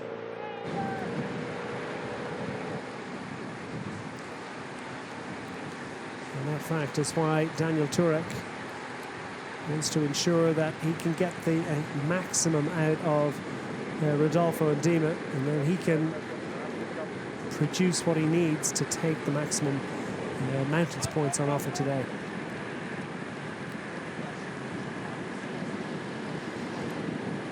Were he in actual fact to win the second mountain, he would go into the lead at that classification by right, regardless indeed actually of his overall position. The bonus seconds would rubber stamp it, but in actual fact it's the first order of business is how many points you've scored. There would be 3 of them level at the top of the mountains classification at that point, including the man that's holding that jersey, Matas Stojcek. The next order of business would be to separate them based on the number of classified climbs that they've won. And so far we've only had Cat 3 climbs. In this instance it would be Turek that would have taken 2. Stojcek would just have 1, so he'd hand over that jersey to his teammate.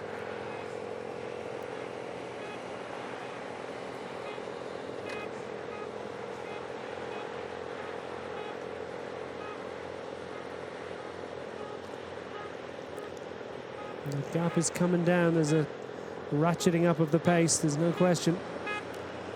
Jaco Alula have their enthusiastic young domestique Rudy Porter. Meanwhile, the cyclotourists give us a demonstration of how impressive these riders in the break are. You become desensitized really to the impressive pace that is produced by these professional bike riders, and it's only when you see the cyclotourists struggle to manage that pace for more than a couple of 100 meters that you realize how impressive it is that these riders can do it for kilometer after kilometer, hour after hour, day after day. And these are the riders that are starting to suffer a little bit. These are the lesser lights, given an opportunity to shine in that early break of the day.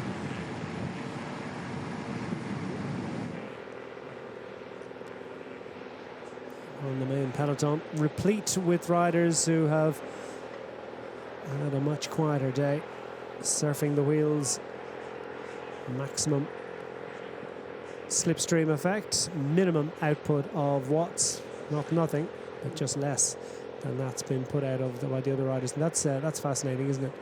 Just what's the plan for Egan Bernal and Jonathan Narvaez? Bernal in the white glasses with the netting there, just speaking with the man from Ecuador. Probably be something of a road captain, I suspect, this week. Narvaez, who was very, very prominent at the back end of yesterday's stage and just gunned out of the peloton with about 400 metres remaining. I thought he might actually hang on for a decent result. I think the plan was more to try and set something up for Elia Viviani, who was some way further back. May well have been going for his own glory, but the late attack / early sprint not quite paying dividends. But Narvaez is clearly in pretty good form and just chatting away there with Egan Bernal. I suspect that Egan Bernal put an awful lot of effort into making sure he was in decent position and not caught out with any split in the peloton close to the end of yesterday's stage. GC riders always want to gravitate close to but not quite on the front. Can be a source of frustration to the sprinters teams.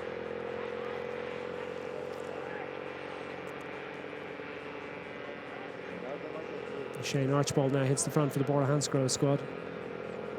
Just look how intense this one is. And this looks like a little bit something a little bit more than Shane Archibald just thinks this is a bit too fast too soon. He thinks just block it out at the front. Well, I'm kind of assuming that's what he thinks. Block it out at the front. We don't need this super intense pace just yet. Well, everyone getting a little bit excitable. I wonder if it's something to do with the topography that we've got as we come down into the final 42 kilometres of racing. The gap down to 53 seconds, and worth pointing out, by the way, that if they catch those riders, there is the third and final sprint of the day, and there are bonus seconds on offer, so that could be interesting.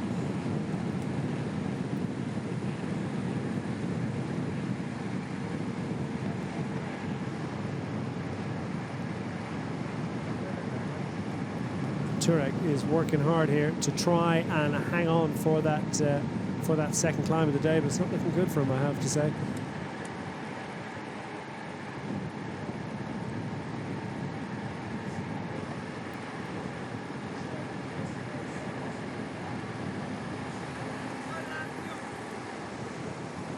The pace has certainly picked up, aided by the wind.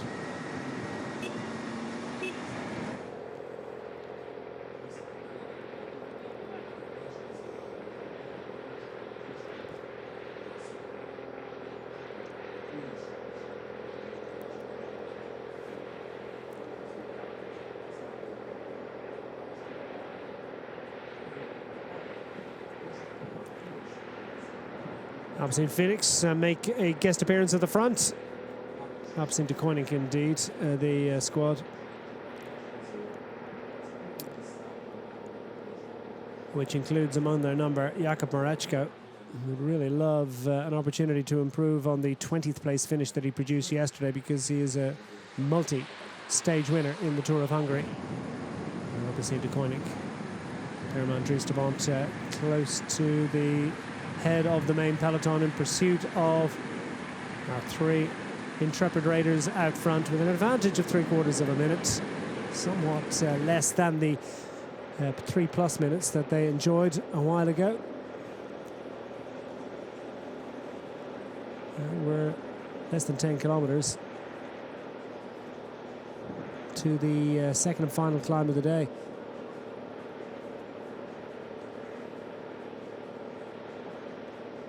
Time ramps up for around about 4K, just less than 4K, and it's well, it's less than 4% on average. But there's a couple of little sections where it just goes up, plateaus, goes up again.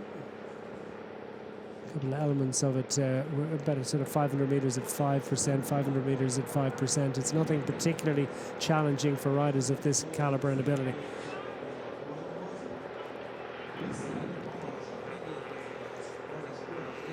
Cajarural squad just starting to make an appearance in those white jerseys with green bikes.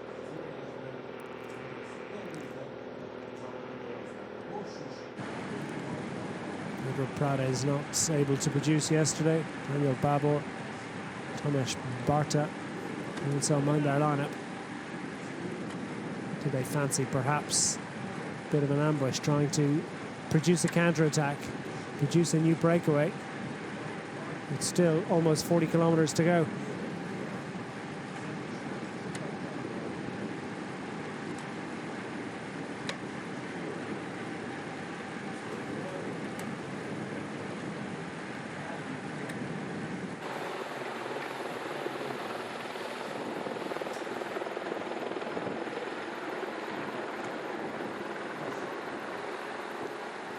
Plane's got that little issue with his chain fixed, as you can see. And he's taking up position at the back of the field. You can see Egan Bernal actually just not that far ahead of him.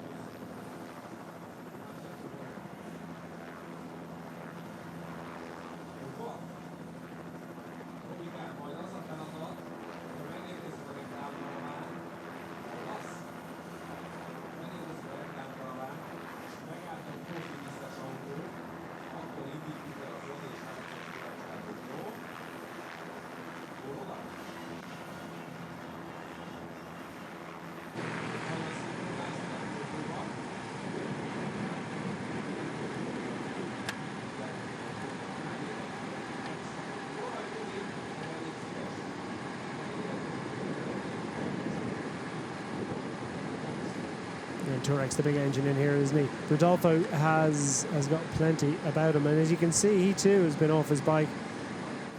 One of the riders caught up in those crashes, about which we didn't get a whole lot of reporting yesterday, so I didn't get a list of riders who went down in that big crash late on. The only other one we saw was that Tudor Pro Cycling rider who hit the deck, just sort of speared off into the field on the left-hand side.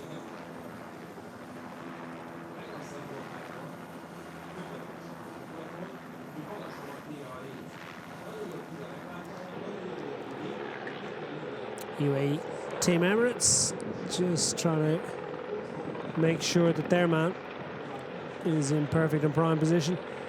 Alvaro Hodge with a nice 5th place finish yesterday. He's clearly on some good form. That will give him some heart. It'll also give the team some heart. They've got 2 different agendas this week. They've got Finn Fisher-Black and Mark Hirschi to go for the overall. Alvaro Hodge for the sprints, 5th yesterday, suggests there might be a stage win in him.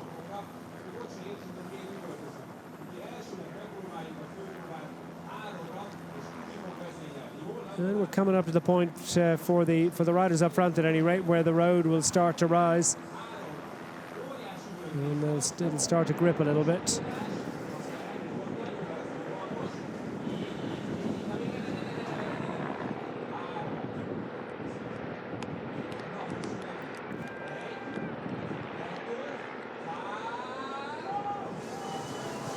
They're banging the boards here.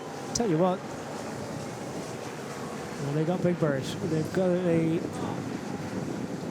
life-size giant representation of the bird that they're handing out to the riders on the podium, and that's a source of great entertainment to a crowd that is growing in size. It's not terribly warm in my commentary position, I can tell you, and everyone's kind of wrapped up pretty well. Everyone's wearing hats for the most part. Quite a few are at any rate, just in case of the rains and they should arrive. We've managed to more or less stay off, and long may that continue.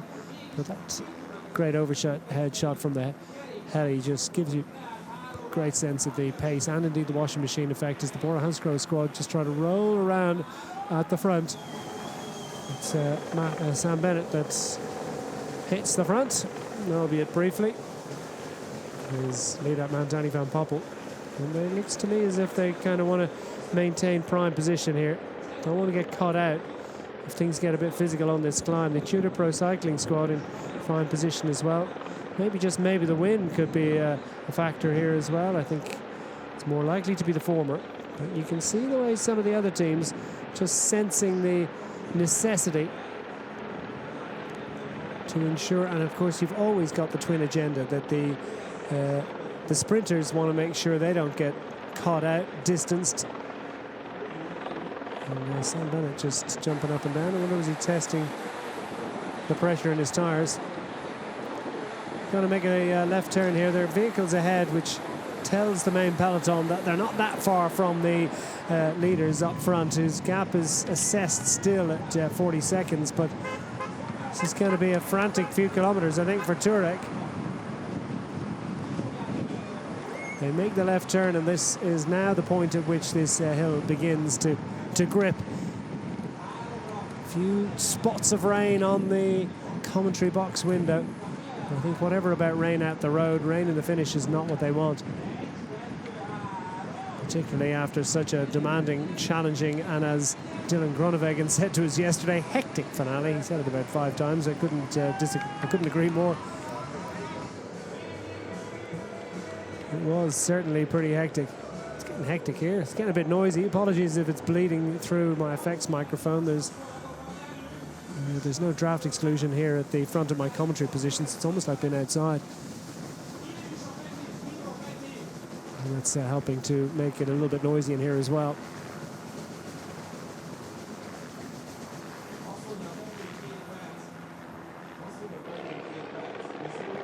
UAE can have control at the front, up over the first ramp. It's a series of ramps, this one. And I think that might be Dima has cried enough, and he definitely wasn't bluffing. I think that was pretty obvious from the previous climb. Rodolfo seems to just grow wings every time the road rises, and Turek equal to the pace and the challenge being set by the younger Italian rider. And he's got what he needed, and as much as he possibly could out of Dima, the Romanian. What about the Italian? Rodolfo doing a solid job here. Peloton looks to me pretty exercised there. Going to try and squeeze this a bit, make it as difficult as possible for the sprinters in there. The UAE Team Emirates squad have Hirschi and Finn Fisher-Black, who won't have any problem with the climbs.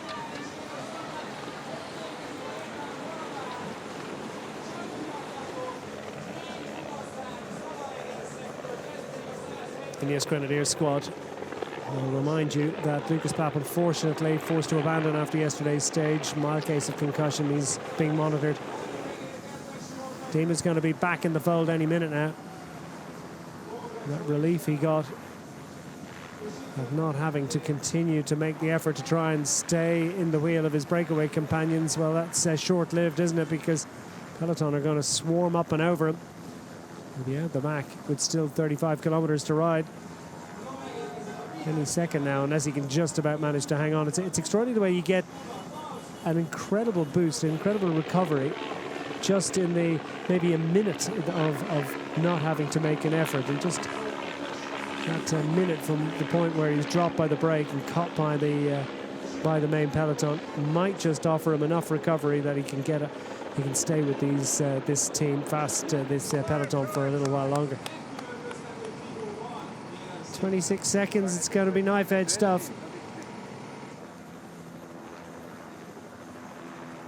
And a great smell of petrichor here at the finish line, as well as the heavens start to open, and you get hasn't rained much here recently, and you can almost I can smell it here at the finish line. It's a similar fragrance out on the road for the riders as well. Up and over, another one of those little plateau sections where the gradient eases, it takes away the average. And Turek looks like he's the one who's having a fight to stay in the wheel of Rodolfo. I wonder if Rodolfo has something.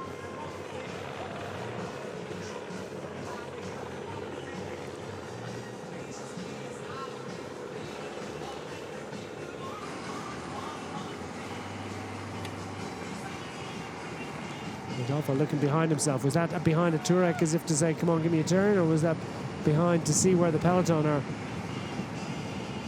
Team Novo Nordisk and ATT Investments will be getting increasingly anxious, particularly the latter, I think. The chances of having that jersey at the conclusion of today. And I wonder whether the man in that red jersey is able to move up, or where he is in the main peloton. Not able to pick him out close to the head of affairs.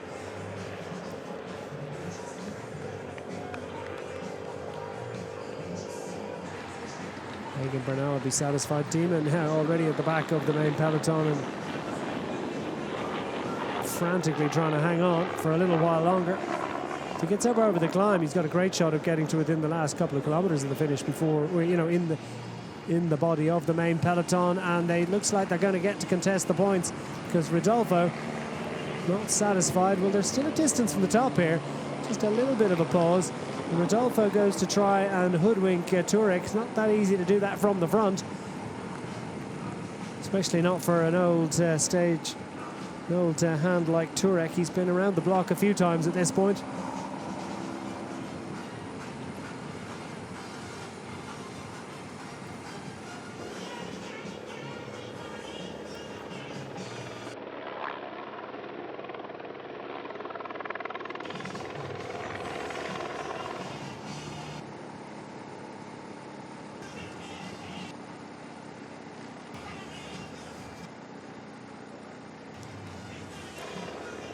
He's gone back out of 42 seconds, and that is a great job done by Rodolfo in particular. Setting a fierce tempo, enough to dislodge Dima and also in turn to extend their lead. Peloton and the riders on the front are satisfied with the position and the composition of the group, so well, it looks like Turek and Dima will contest the top of the hill. Meanwhile, teams have got prime position. It's good for the Quick Step squad on the right. Soudal Quick Step, UAE Team Emirates in the middle. Jaco Lula have their young rider setting a tempo on the front, but Dylan Groenewegen way further back.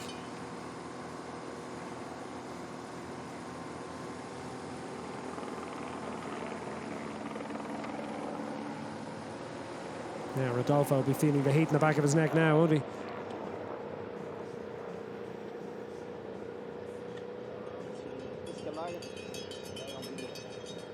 Not going to be given anything for free. Tullett is just second in line here, just in front of Bernal for the Ineos Grenadiers squad. Bit of an outside shot for overall honours. Really depends on how Egan Bernal is going, but a rider who took great stage success in the Settimana Coppi e Bartoli in Italy last year. 5th overall in the Tour of Poland as well. And I think could be, depending on how his form is going, could be a rider to watch.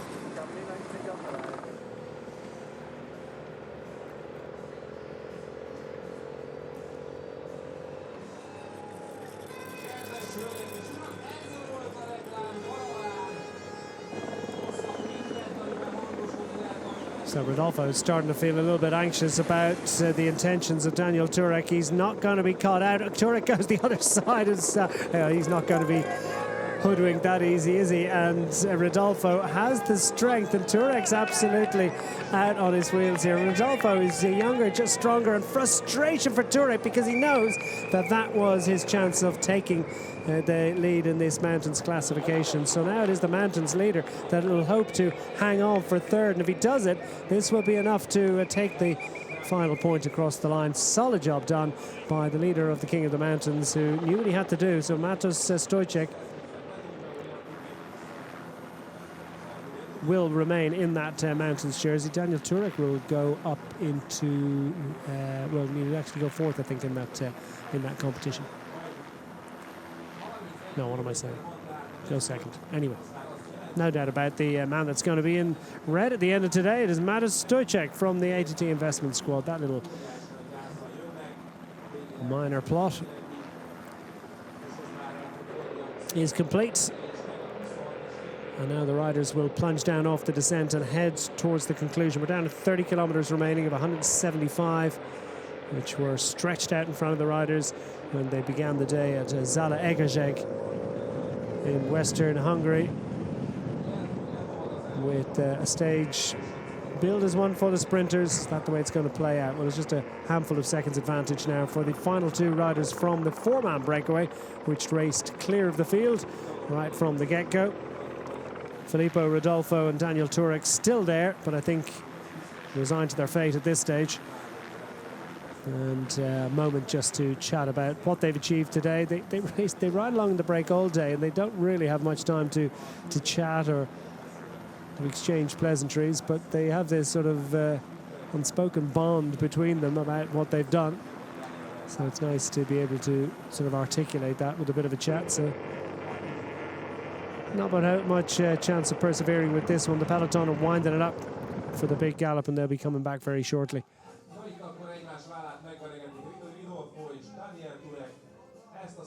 And Rodolfo and Turek will go into what is it, a four-way tie, I think, for second place.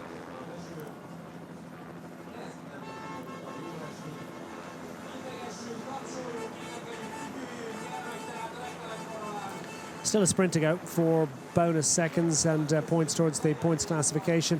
I wonder who's going to be looking at that one. 3, 2 and 1 bonus seconds, certainly not to be sneezed at. Having said that, the battles to come on the mountains in the next couple of days, particularly 2 days from now in the penultimate stage 4, are going to be such that we expect the climbers just to, well, you know, there to be plenty of daylight. But so many of these short stage races are decided by a fraction, just a handful of seconds.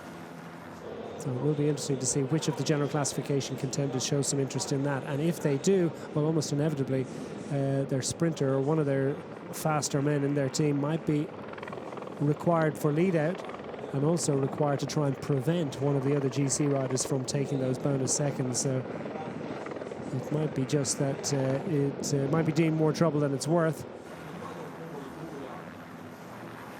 But then if they're going a begging, if they're free and available, it would be only sensible to take them. So we're going to see 1 or 2 GC teams, I think, just gravitating towards the front as we wind our way down towards the final 10 kilometres. That final sprint, by the way, comes with 9 kilometres remaining.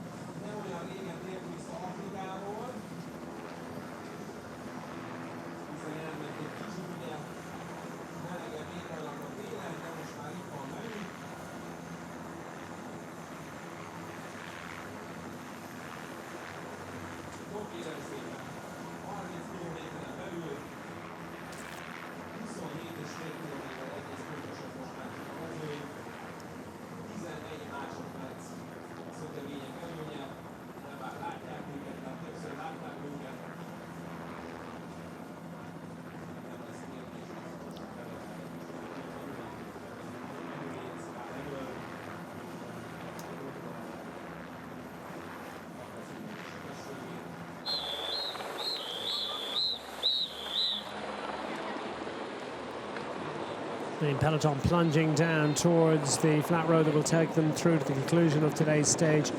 Zalaegerszeg to Kesteli in western Hungary, on the shores of Lake Balaton, the biggest lake in Central Europe, and it's choppy waters today. It's choppy waters too for these 2 riders. Well, they had a bit of a chat, and they had a little bit of a congratulations and thanks and well done, and now they're kind of continuing to plough on a little bit. Having said that, it's freewheeling in the main peloton behind. That won't prevail for long, as the Tudor Pro Cycling Squad escort their man closer to the head of affairs. Michael indeed Zilliard, the Dutchman, finished 6th on the day. Fine effort for the Tudor Pro Cycling team.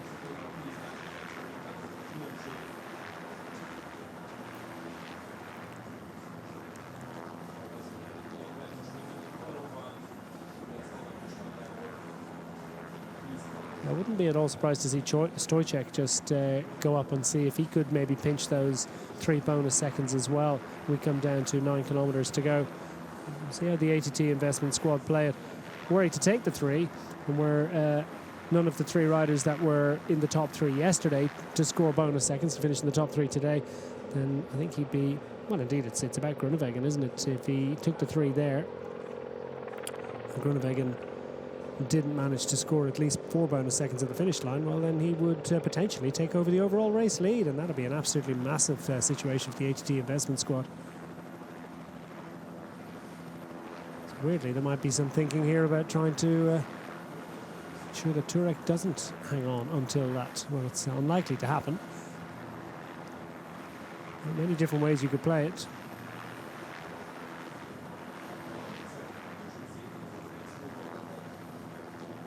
But yeah, we actually see the aforementioned Matos Stojcek had his hand up. Oh. Sure what that was about. And we're hearing riders down in the peloton. Didn't happen at the front. There we go. And we see it. Dima's one of them. And indeed, it's riders from the Hungarian national team, UAE Team Emirates. Riders off on the right, riders off on the left in the gutter and the ditch as well. And that's just so many teams affected once more by that little tumble. And that's kind of a painful one for Matt Walls of the Bora Hansgrohe squad as he finds himself trying to rub some life into those limbs again. Cara Rorel affected, back up and running. Eo Kometa as well, Q36.5. Let's get a look at this. Down towards the back of the peloton. It was quite close to the back indeed. Touch of wheels somewhere in there. And indeed, riders are almost on the deck before they reach the crash. So frustrating, so painful. And that Walls is clambering out. Pavel Kellerman sprinted well yesterday. He was 11th. But it looks like it's a difficult moment there for Damien Howson, actually, was the rider who went down. Now, that is significant. The Q36.5 team, their GC man, Damien Howson, won this race in 21, finished third in 2019, and he was the rider. He's still down. And Damien Howson here is taking his time to get up. And he, like Egan Bernal, one of the pre-event favourites, looks considerably distressed, really. But I think he's coming to terms with it, and he's got a little bit of time to do it, but not too much time. We're way outside the 3 to go, of course, mark, so he's got to get up and get back in there, and that could be a critical moment in this bike race. And I suspect there could be a bit of a stall on in the main peloton. Nobody's going to want to take advantage of it. Plenty of teams won't want to. Tudor Pro Cycling and UAE Team Emirates. Well, there was one UAE rider, I think, was picking himself up out of the ditch.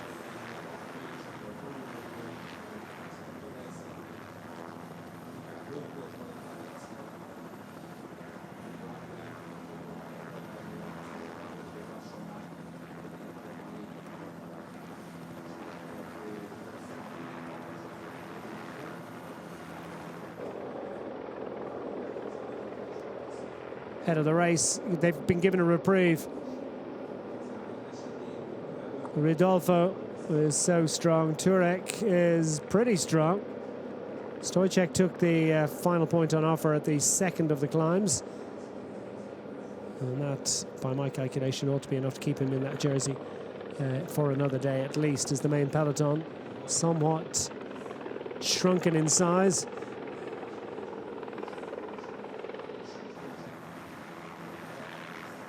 Pursues these two riders, and it doesn't look like they're sort of backing off too much here.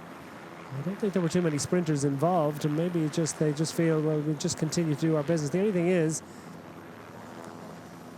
it's going to be an extra headache for Howson. It's not a tiny bunch, is it? It's decent size, albeit there's quite a few riders have yet to make their way back in following that crash.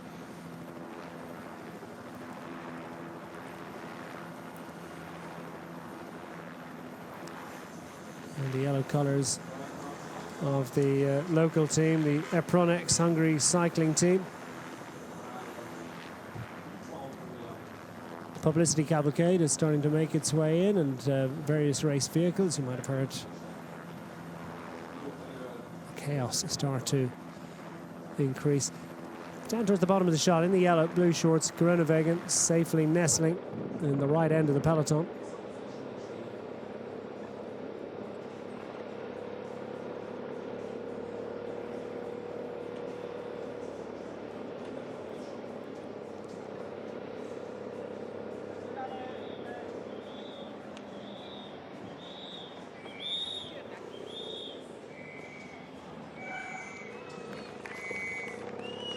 .22 to go, and every time Rodolfo goes to the front, Turek is starting to feel the pinch ever so slightly, and up and around that little left-hander. Turek's having to make an extra effort to get back into the wheel of the Italian, who says, oh, come on, let's go, it's easy. No, it isn't. He's definitely a rider who's come into the pro ranks with ambition, and Not just there to make up the numbers. It's a brave effort.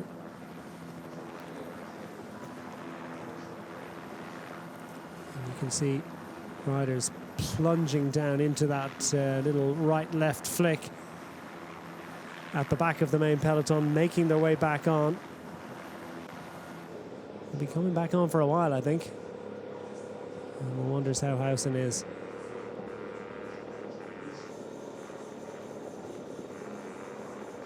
One of the riders that went down was Matus Stoychev. Indeed, Stoychev had just literally put his hand up as if to say he was calling for the team car and needed some assistance. Stoychev, I mentioned, might potentially profit were he to score bonus seconds at the final sprint with 9 kilometres to go. But Stoychev, he had just put his hand out, and he was actually one of the riders that went down, and we just heard that he's made his way back up and into the peloton. So that's good news for the ATT investment squad. Still no update on Damien Howson.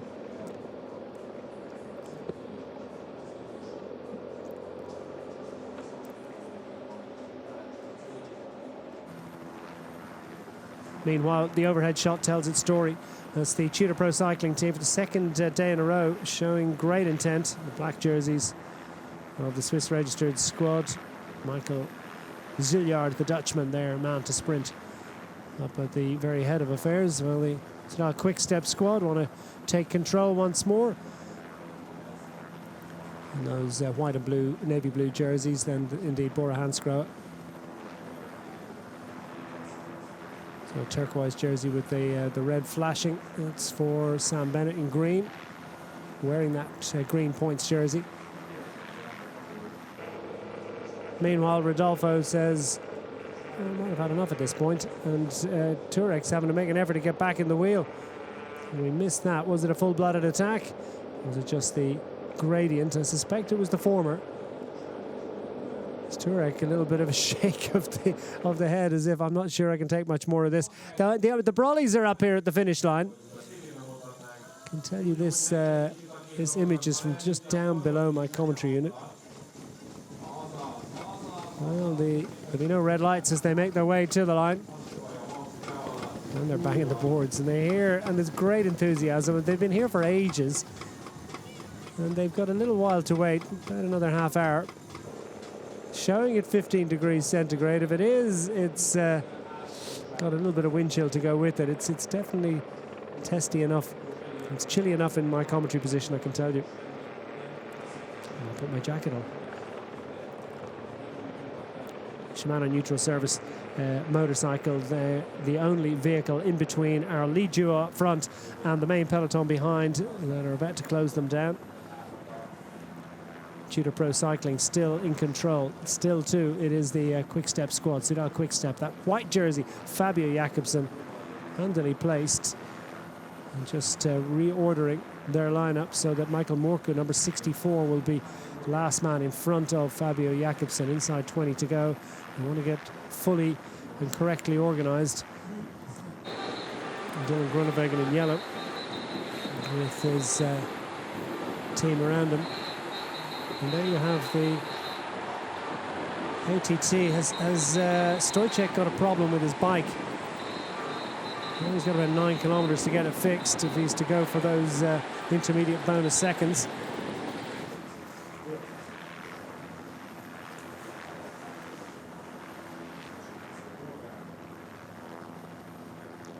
Peloton once more compact in nature, and it's difficult to move up. So we go along this corridor of tarmac between the trees.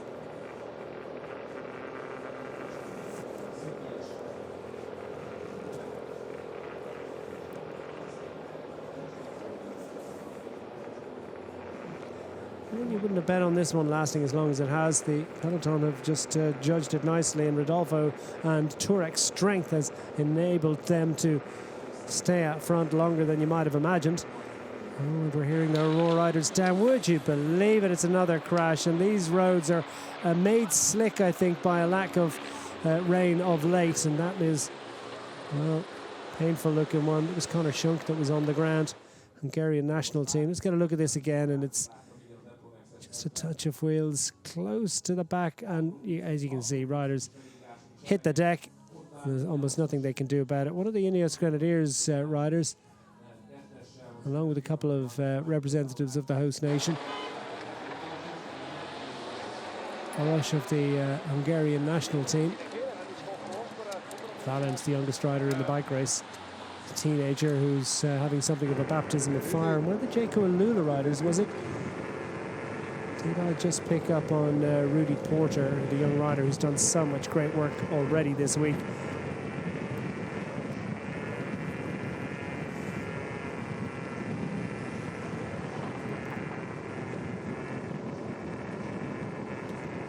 Rodolfo has made a great old name for himself today, hasn't he? Teak tough at just 21 years of age. Not too many races at this kind of level up against World Tour squads, but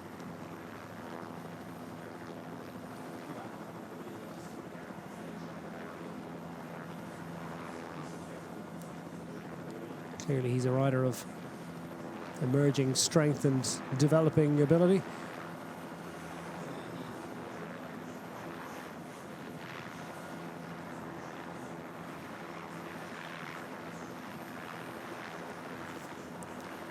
Meanwhile, all looks cool, calm and collected at the front of the peloton. Tudor Pro Cycling is on the left-hand side of shot, as you see now. The black jerseys and red bikes.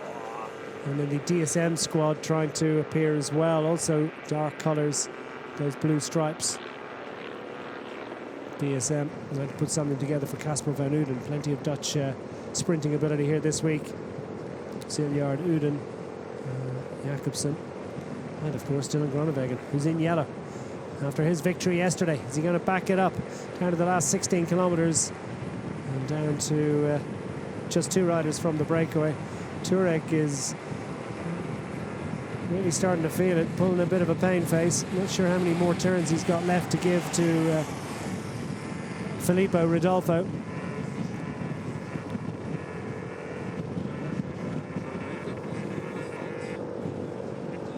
We'll get to the point where he'll be able to stay in the wheel, but just giving a turn is another thing altogether. Tim de Klerk is back at the front for the Soudal Quick-Step squad, just to the right of the middle as we look at it. Israel Premier Tech want to get Itamar Einhorn into position.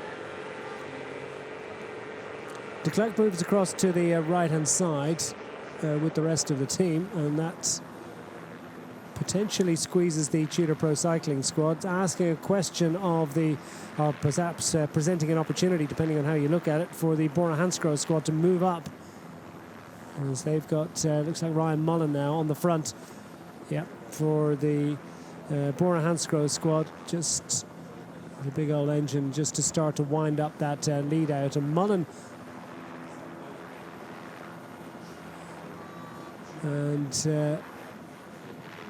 and Bennett, Danny Van Poppel as well, just rolling up and around, scrolling through. It's opened up a little bit here.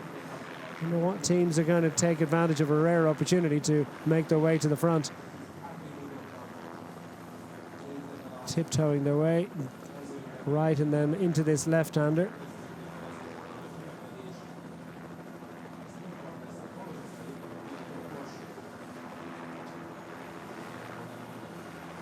All safety through, and that peloton stretched, and I think they were probably aware of the fact there was that left-hander coming up, so just stretch it a little bit, make it so that you've got plenty of room to make your own corner, and then settle it down once more, and then they go blocking wide across the road. So that was an awareness. The team managers on the blower just telling the riders that okay, you've got a left turn coming up in a kilometre's time, make sure you're in decent position. Let's meet and drink to a rider of Ryan Mullen's ability. He's at his very best in the Spring Classics in Belgium.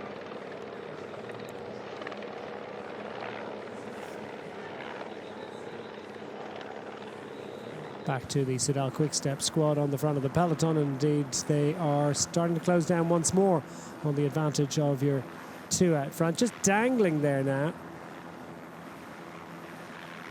A bike here, a bike there. You feel they can close this down anytime they want.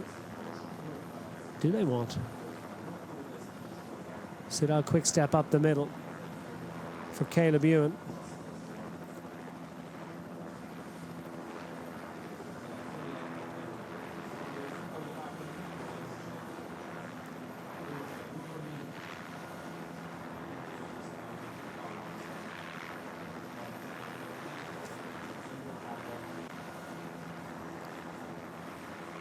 Caleb Ewan at the back of the lineup for the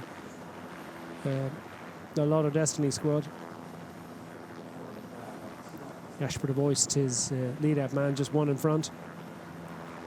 Carnieri, of course, is quite important in their lineup.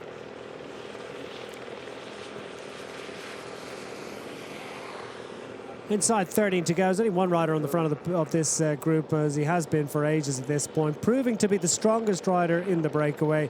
You wouldn't have thought it, not quite, but almost the youngest rider of the four that went clear of the field. We had another couple that fancied getting up and into the break, didn't quite make it for Charles Planet and Christophe Harvey. Norbert Hrenko was the first to be detached from that breakaway group. Emil Dima followed him quite a bit later. And Daniel Turek now in the wheel of his breakaway companion, and has to give it up really to Filippo Rodolfo, the 21-year-old Italian, who has done a really solid job. And solid job so far by Egan Bernal, who was on the deck yesterday.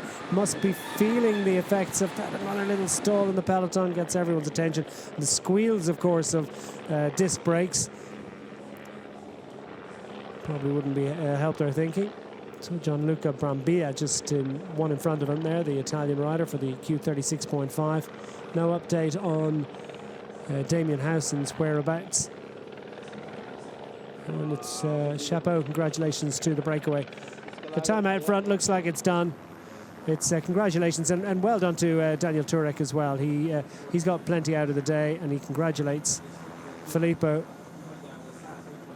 on his wonderful effort as well. And Turek's gone looking for his teammate, Stoicek. Stoicek's far on the right-hand side. Actually, he's beside the Bora Hansgrohe riders. Not a bad place to be. Turek, if he's got any strength and usefully fancies helping out Stoicek in the next couple of kilometres of that intermediate sprint, well, he's kind of on the wrong side of the peloton here.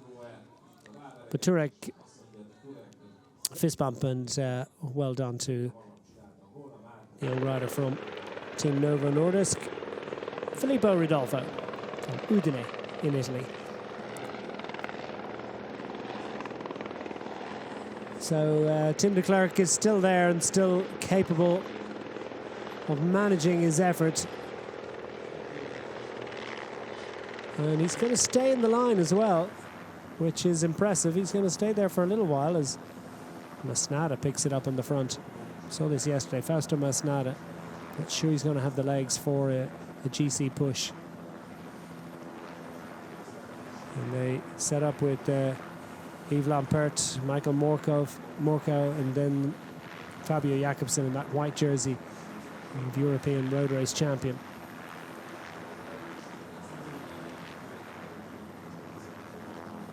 And there's that observation tower we were expecting to see. An impressive structure.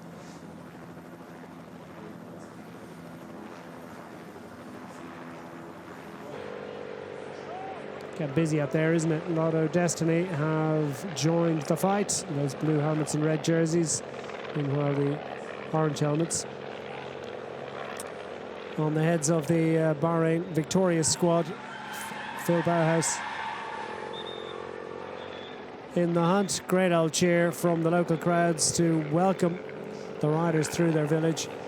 And again, another little moment where everyone wanted to make sure they were as close to the head of affairs as they possibly could be.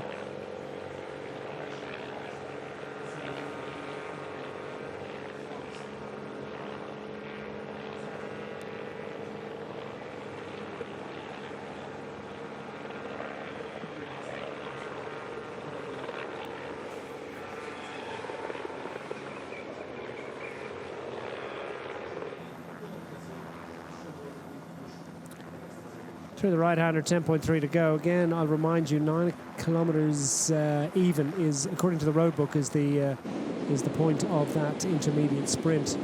Not always totally accurate. Sometimes there can be a little bit of variance between what the ticker's telling us and what the roadbook has decreed. But riders fighting to try and make their way up, and the Mountains jersey just arrives onto the back of the yellow jersey, so Stoychev, I don't think, is going to be able to make his way up from there. Maybe he fancies that Dylan Groenewegen might just want to pinch those 3 seconds, and he might be worth following him. If he does, he didn't. Human Powered Health on the right-hand side in those orange jerseys, orange helmets. Sasha Wemus, decent effort from him. Top 10 finish yesterday. If he's to get more than that, needs to find something special. Much of this colour blocking, remember, is more about getting position for the finale. Inside 10 kilometres to go. They've got 165 and a bit kilometres of bike racing in their legs to this point already. And through the resort area. It's a full-blooded assault for these bonus sprints, and the famous sprinter that is Jonathan Narvaez takes the 3 on offer there. Ben Tollett, I think, might have picked up a couple of bonus seconds. That might be worth going for. And, well, smiles all round. Good job done. The Ineos Grenadiers squad did what they needed to do, put themselves into prime position. No contest from the sprinters. They're going to save what energy they have for the battle to come. Stoychev wasn't able to battle his way through. He's nestling in the middle of the peloton, staying as safe as he can at the moment. Having already been on the deck once. He's not the only rider in there. He's been thus inconvenienced. So the Ineos Grenadiers squad are going to stay close to, they're not quite on the head of affairs at the moment. And no sign of Egan Bernal among the Ineos Grenadiers lineup. Suspect he's down towards the bottom of your shot there, just to the left of that yellow and black clad rider from the local team, close to the back of the bunch. And I think he just, if there's a split at the back end, well, so be it. He just wants to stay as safe as he possibly can without taking too many risks. Sort of counterintuitive. Some people believe that it's much less risky to be on or very close to the very front. Others find it quite challenging, and therefore the risks attached to that.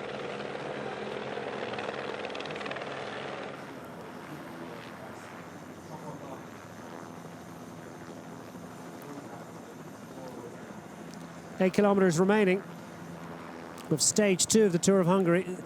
Zala Egerseg to Kesteli.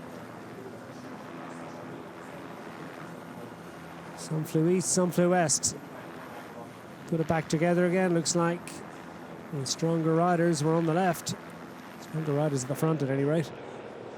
Is that Hollenstein for the Israel Premier Tech squad?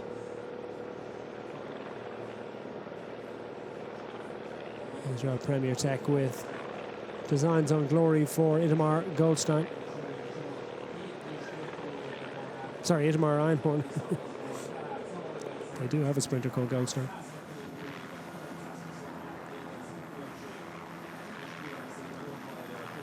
Dylan Groenewegen, we pick him out in the centre of shot. He's got teammates for company. Just nestling on the shoulder of Callan O'Brien. Mezgets is number 72, just a couple of riders to his right. That'll be likely the last lead-out man for Dylan Groenewegen, trying to double up. 2 days in succession, is that on offer for the Flying Dutchman? Or will it be his fellow countryman, Fabio Jacobsen? Would it be the Belgian Sasha Wemus? Well, the Human Powered Health squad would like that. They put several riders from their team onto the front of the peloton on the right-hand side of picture. And Albertine de Koenig making an appearance on the front. We've got Jakob Mareczko. Let me remind you again, string of stage victories for Mareczko, the Italian rider. 3 wins in 2020.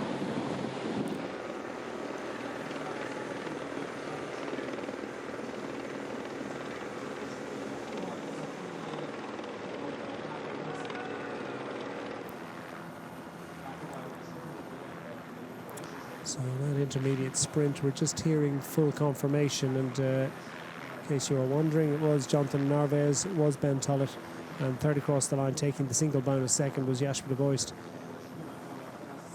He, I think, not terribly concerned about that. More just keeping his riders in prime position. Caleb Ewan among them. Ayola Kometa coming up the middle in those sky blue jerseys. David Martin Romero, sixth on a stage of Tour of Sicily, might be an option for them, or will they go for a late attack? Inside 6 kilometers to go. Human Powered Health, top of your screen, left-hand side of the bike race. And just beside them, the Bahrain Victorious team, trying to time it nicely for Phil Bauhaus.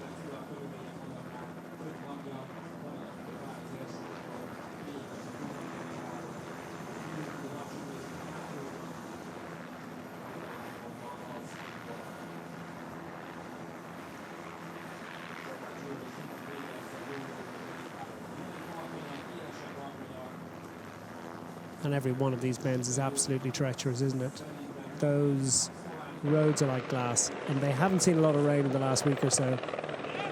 The grip is just not quite what they'd like, and that little bit of road furniture offering an opportunity perhaps just to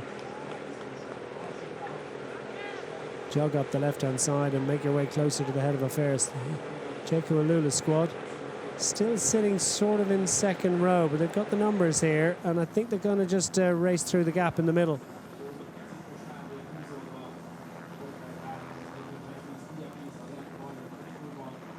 Kelland O'Brien still doing a solid job for them. Elmar Reinders will leave it in turn to Mezgec. Mezgec setting up just behind. We often see this, don't we? Dylan Groenewegen is third in line.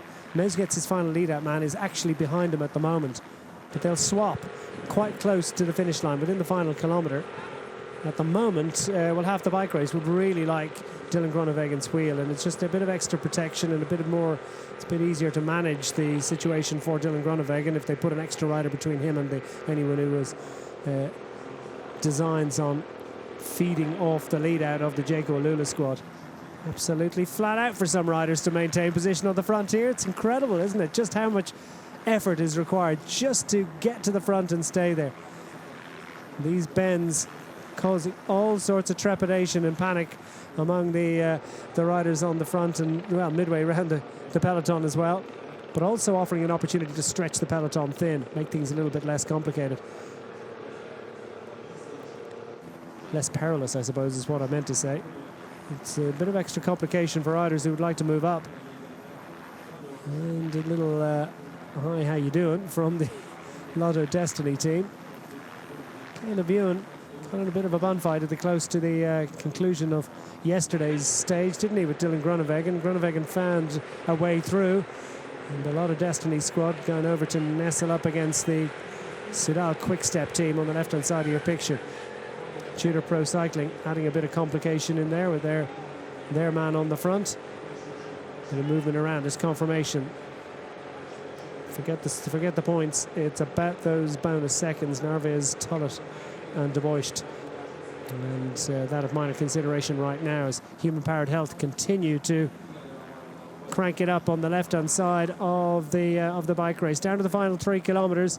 There'll be some riders breathing a momentary sigh of relief at reaching this point in the contest. Level of risk being taken by the GC riders will be reduced at this point. So lead-outs reducing in number on the front. Tudor Pro Cycling still thereabouts for their man Zilliard.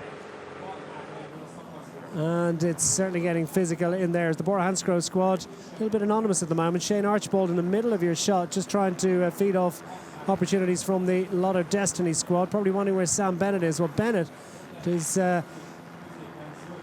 nestling just to the right of the yellow jersey. So the yellow jersey on the left-hand side of shot in about 20th position. Bennett's just back and to the right in the middle. And riders coming back after their brief sojourn on the front, causing a schism in the peloton. A little bit of a fracture which is repaired almost instantly, and then once more.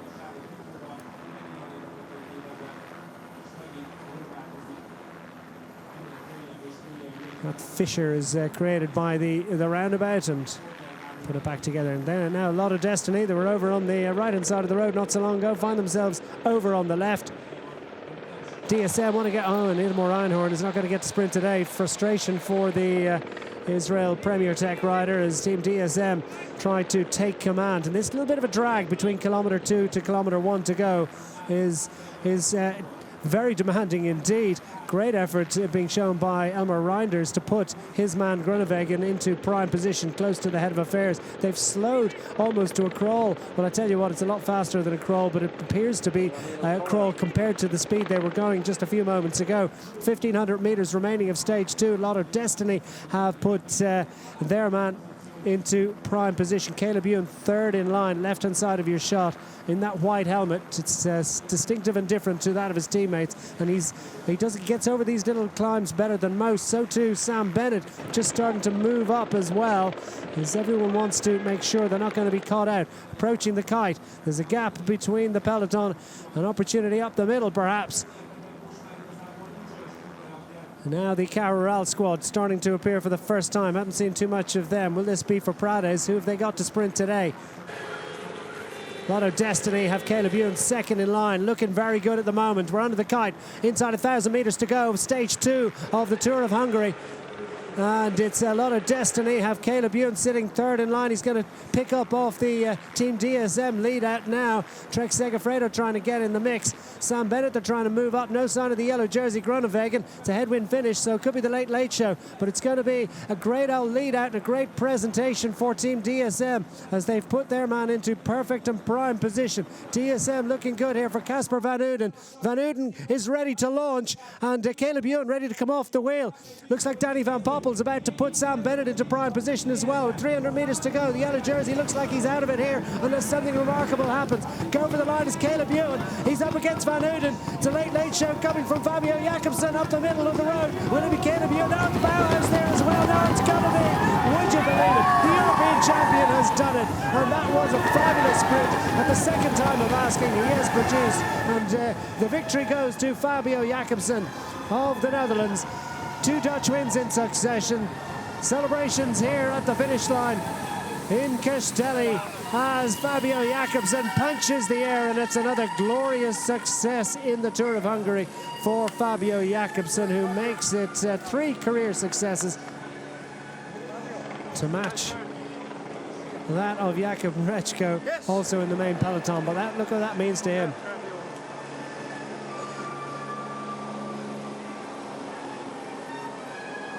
Smiles all round for Fabio Jakobsen. He's bundled out of it yesterday, had to make do with 7th, but timed his run to absolute perfection. Looked like Caleb Ewan had put a nice one together. Casper Van Uden as well was beautifully presented by a battalion of Team DSM riders. But Fabio Jakobsen had what it took, and after all the great lead-out work done during the day by his team. Let's get the overhead again. DSM in control here. Kind of getting a bit busy behind them. And Caleb Ewan, prime position, 4th in line here, right behind Van Uden. Looked like he had everything that he needed to produce here. And as they peeled off into the final 400 metres, Caleb Ewan ready to launch. Danny Van Poppel comes up onto the shoulder of Ewan with Sam Bennett in tow. And, well, he's not going to let anyone through. Sam Bennett's in the wind for a bit longer than he would have liked. Not really able to launch his sprint. And look at the way Jakobsen just came through. And Jakobsen, absolutely like a bullet from a gun. He was bike lengths clear. Glorious success for the Dutchman. The European champion in a class of his own. What about that? And it just shows you, if you're not in the wind at all day, we didn't see too much of him, save the energy. Headwind finish, always tough to put together, but what about that? I mean, he was bike lengths clear. Yesterday it was a photograph, it was millimetres in it. Phil Bauhaus in the mix again, got up and over Caleb Ewan.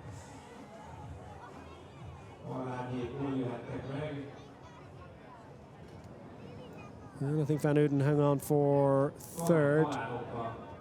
We wait for confirmation of that. It was certainly tight for 3rd. Nothing tight about the battle for the victory. It's Fabio Jakobsen that gets the win and is celebrating for the Soudal Quick-Step squad.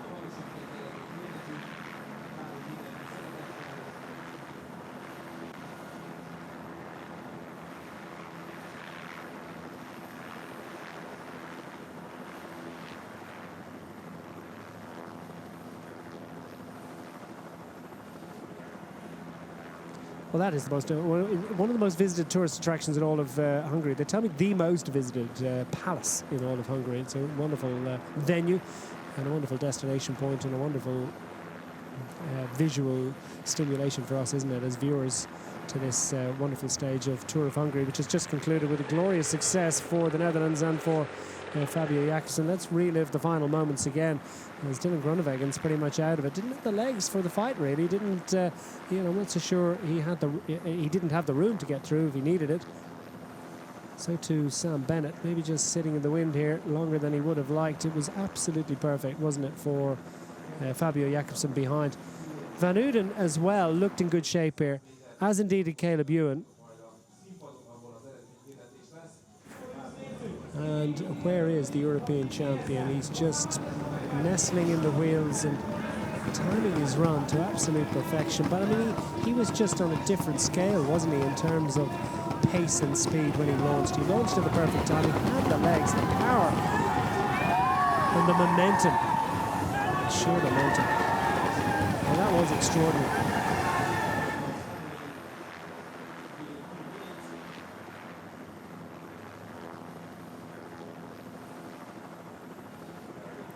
Nice glory for Fabio Jakobsen as he's confirmed as the first rider over the line at the conclusion of stage 2 of the Tour of Hungary ahead of Phil Bauhaus. And Vito Bratt is indicated as third across the line and just about pipping Casper Van Uden and Michael Zilliard to that final podium position.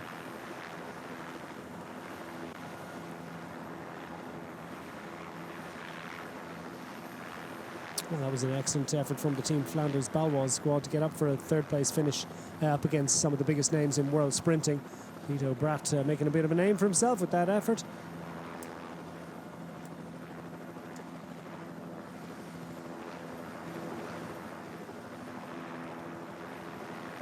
And for the second day in succession, Team DSM putting together a very impressive lead-out train. Casper Van Uden looked pretty good for, if not victory, top 3 at this moment. Pick up on the conclusion all the way to the finish line, but Jakobsen is in a different bike race right now, isn't he? Good effort from Bauhaus to get up and over into second position. And that European champions jersey proving no extra burden. Another great success for Fabio Jakobsen to go with his victory earlier in the year in Vuelta San Juan.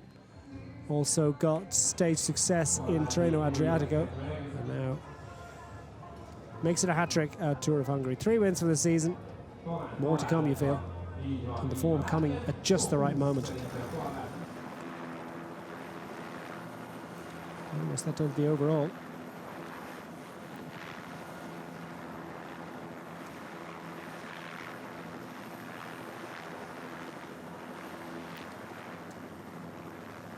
I suspect that could be on countback, actually. This could go to countback. There won't be much between it. It could well be Jakobsen that has it, but we'll wait for confirmation of the by the judges at the finish line. As we in turn wait for the interviews and podiums to come. Hopefully we'll hear from Fabio Jakobsen very shortly. We'll give him a little bit of time to compose himself. And I know, it's particularly after a wet conclusion to the day, it's very, very easy for the riders to pick up a chill or a cold or whatever. So I don't think he'll be particularly keen, I suspect, just to change into dry clothes and make sure he's well muffled up for the interviews and the podium ceremonies to come. At this moment, absolutely no sign of Jakobsen whatsoever. He's got his lead-out man Yves Lampart. Well, his second to last lead-out man Yves Lampart, just surveying the scene and just make it. Well, there was on Mikkel Morko there. Now Morko's coming back from injury, of course, so we'll give him a pass. That's what he needed from us or me, but he's coming back from a long layoff, so Mikkel Morko not present there, but just shows you he doesn't always need the most famous lead-out man in the world. No doubt about the man who got the win. That was close, and the verdict actually, according to our caption, going to the man from Team Flanders Bal was Vito Bratt. In that battle for third, it didn't quite look like it there, but that image not quite telling us the story by the time they reached the finish line. Blanket finish for third, and everyone's going to need a blanket after that wet finish.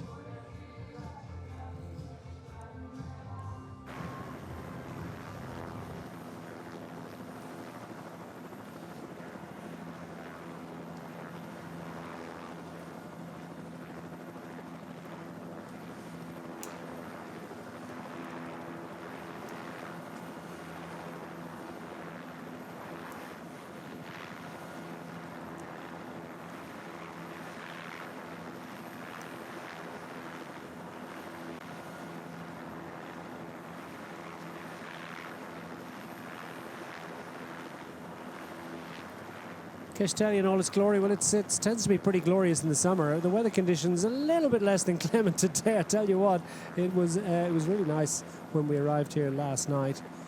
We got a great welcome just down the road. We were billeted, and the weather conditions weren't bad this morning either, but the weather's sort of closed in a bit, as they like to say. In the last couple of hours it was forecast, not entirely unexpected. Disappointing nonetheless, and disappointing for the riders, and no doubt leading to one or two of those crashes, but well, one hopes that all the riders that hit the deck have managed to get up and get back into the fray.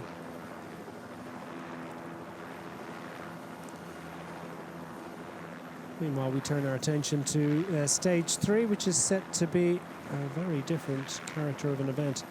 It's got a choppy enough profile, numerous Cat 3 and Cat 2 climbs, and finishes with a second category summit finish. Not the world's steepest, not the world's longest, but steep enough and long enough to separate the sprinters from the climbers, I suspect. See how that one plays out. This one was all about the sprinters. But good for Caleb Ewan at this moment, didn't it? Sitting fourth in line, just picking up off the DSM train. Phil Bauhaus also nicely escorted through and into a decent position, and making the most of that. It was a really solid lead out actually by the Bahrain Victoria squad.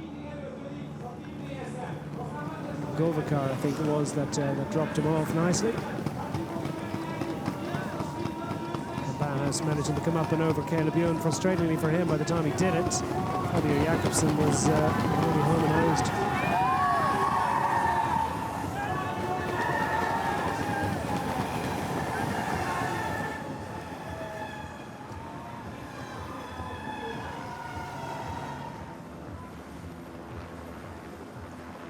Busy old final kilometre, but one that Fabio Jakobsen will reflect on with great satisfaction. Indeed it is, based on countback of results. Fabio Jakobsen that takes over the yellow jersey from his fellow countryman Dylan Groenewegen.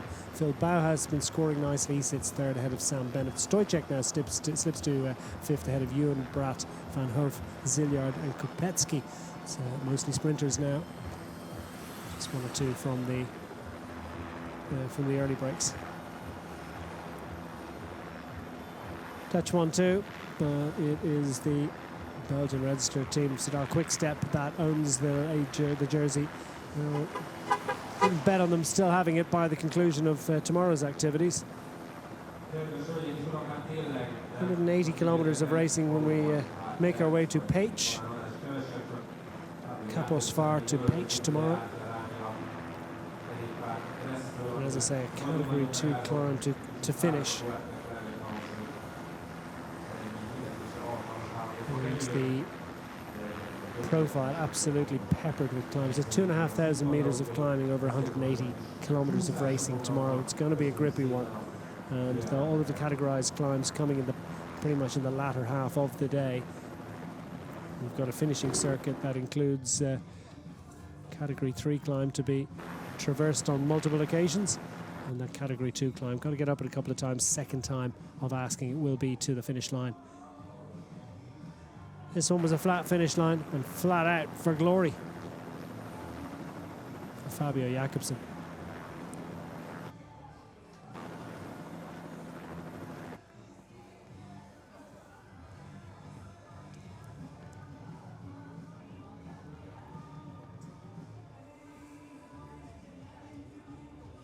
Career best for Vitor Bratt in 4th place. And that's sort of career-defining stuff, as I say, up against the kind of caliber of sprinter we have in this one. Yellow jersey, you can see well back in the group. Needed to be 7th or better to hang on to that jersey, I think, the way it all transpired.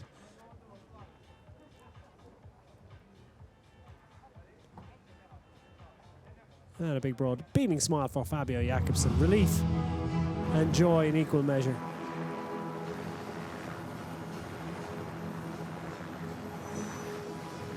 Well, there's an absolutely thundering sound coming from the PA down by the podium just to my left here, so I suspect they're about to get the ceremonies underway.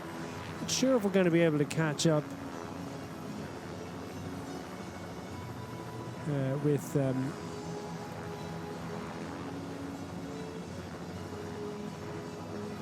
our stage winner before we begin those formalities.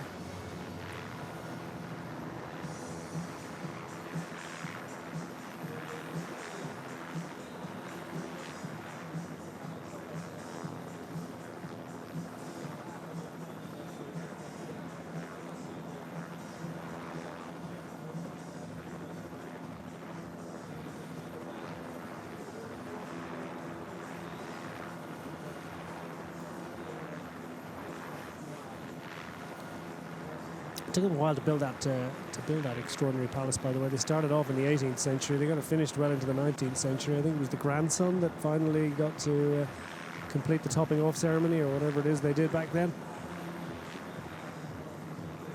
The Festetics family. It actually houses the biggest private library in Hungary. There's something like 60,000 volumes in there somewhere. And they also have an amazing coach building as well that houses a museum for coaches. There he is. Galloped to the line today to take the glory on the diorama trophy, glass trophy. It's Fabio Jakobsen, a 3rd career stage success in Hungary. He likes it here.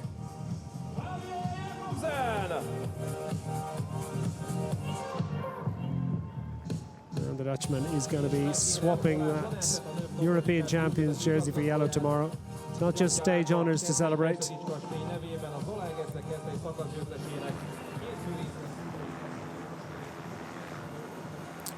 Confirmation once more. Jakobsen ahead of Bauhaus and Bratt, with Van Uden, Zilliard, Nace, Ewan Jones, Moschetti and Kopetsky in the minor placings. Israel Premier Tech going with Ty Jones for the sprint after Idemar Einhorn inconvenienced by a late race mechanical. Caleb Ewan dropping well out of it actually at the conclusion, still looking and reaching for the big form that has produced 11 Grand Tour stage successes in his career. And it shows you the quality of sprinter here. There's no gimme, there's no handy top 3 or top 5. Dylan Groenewegen, imperious yesterday and also ran today. Sam Bennett too looked like he was in good shape.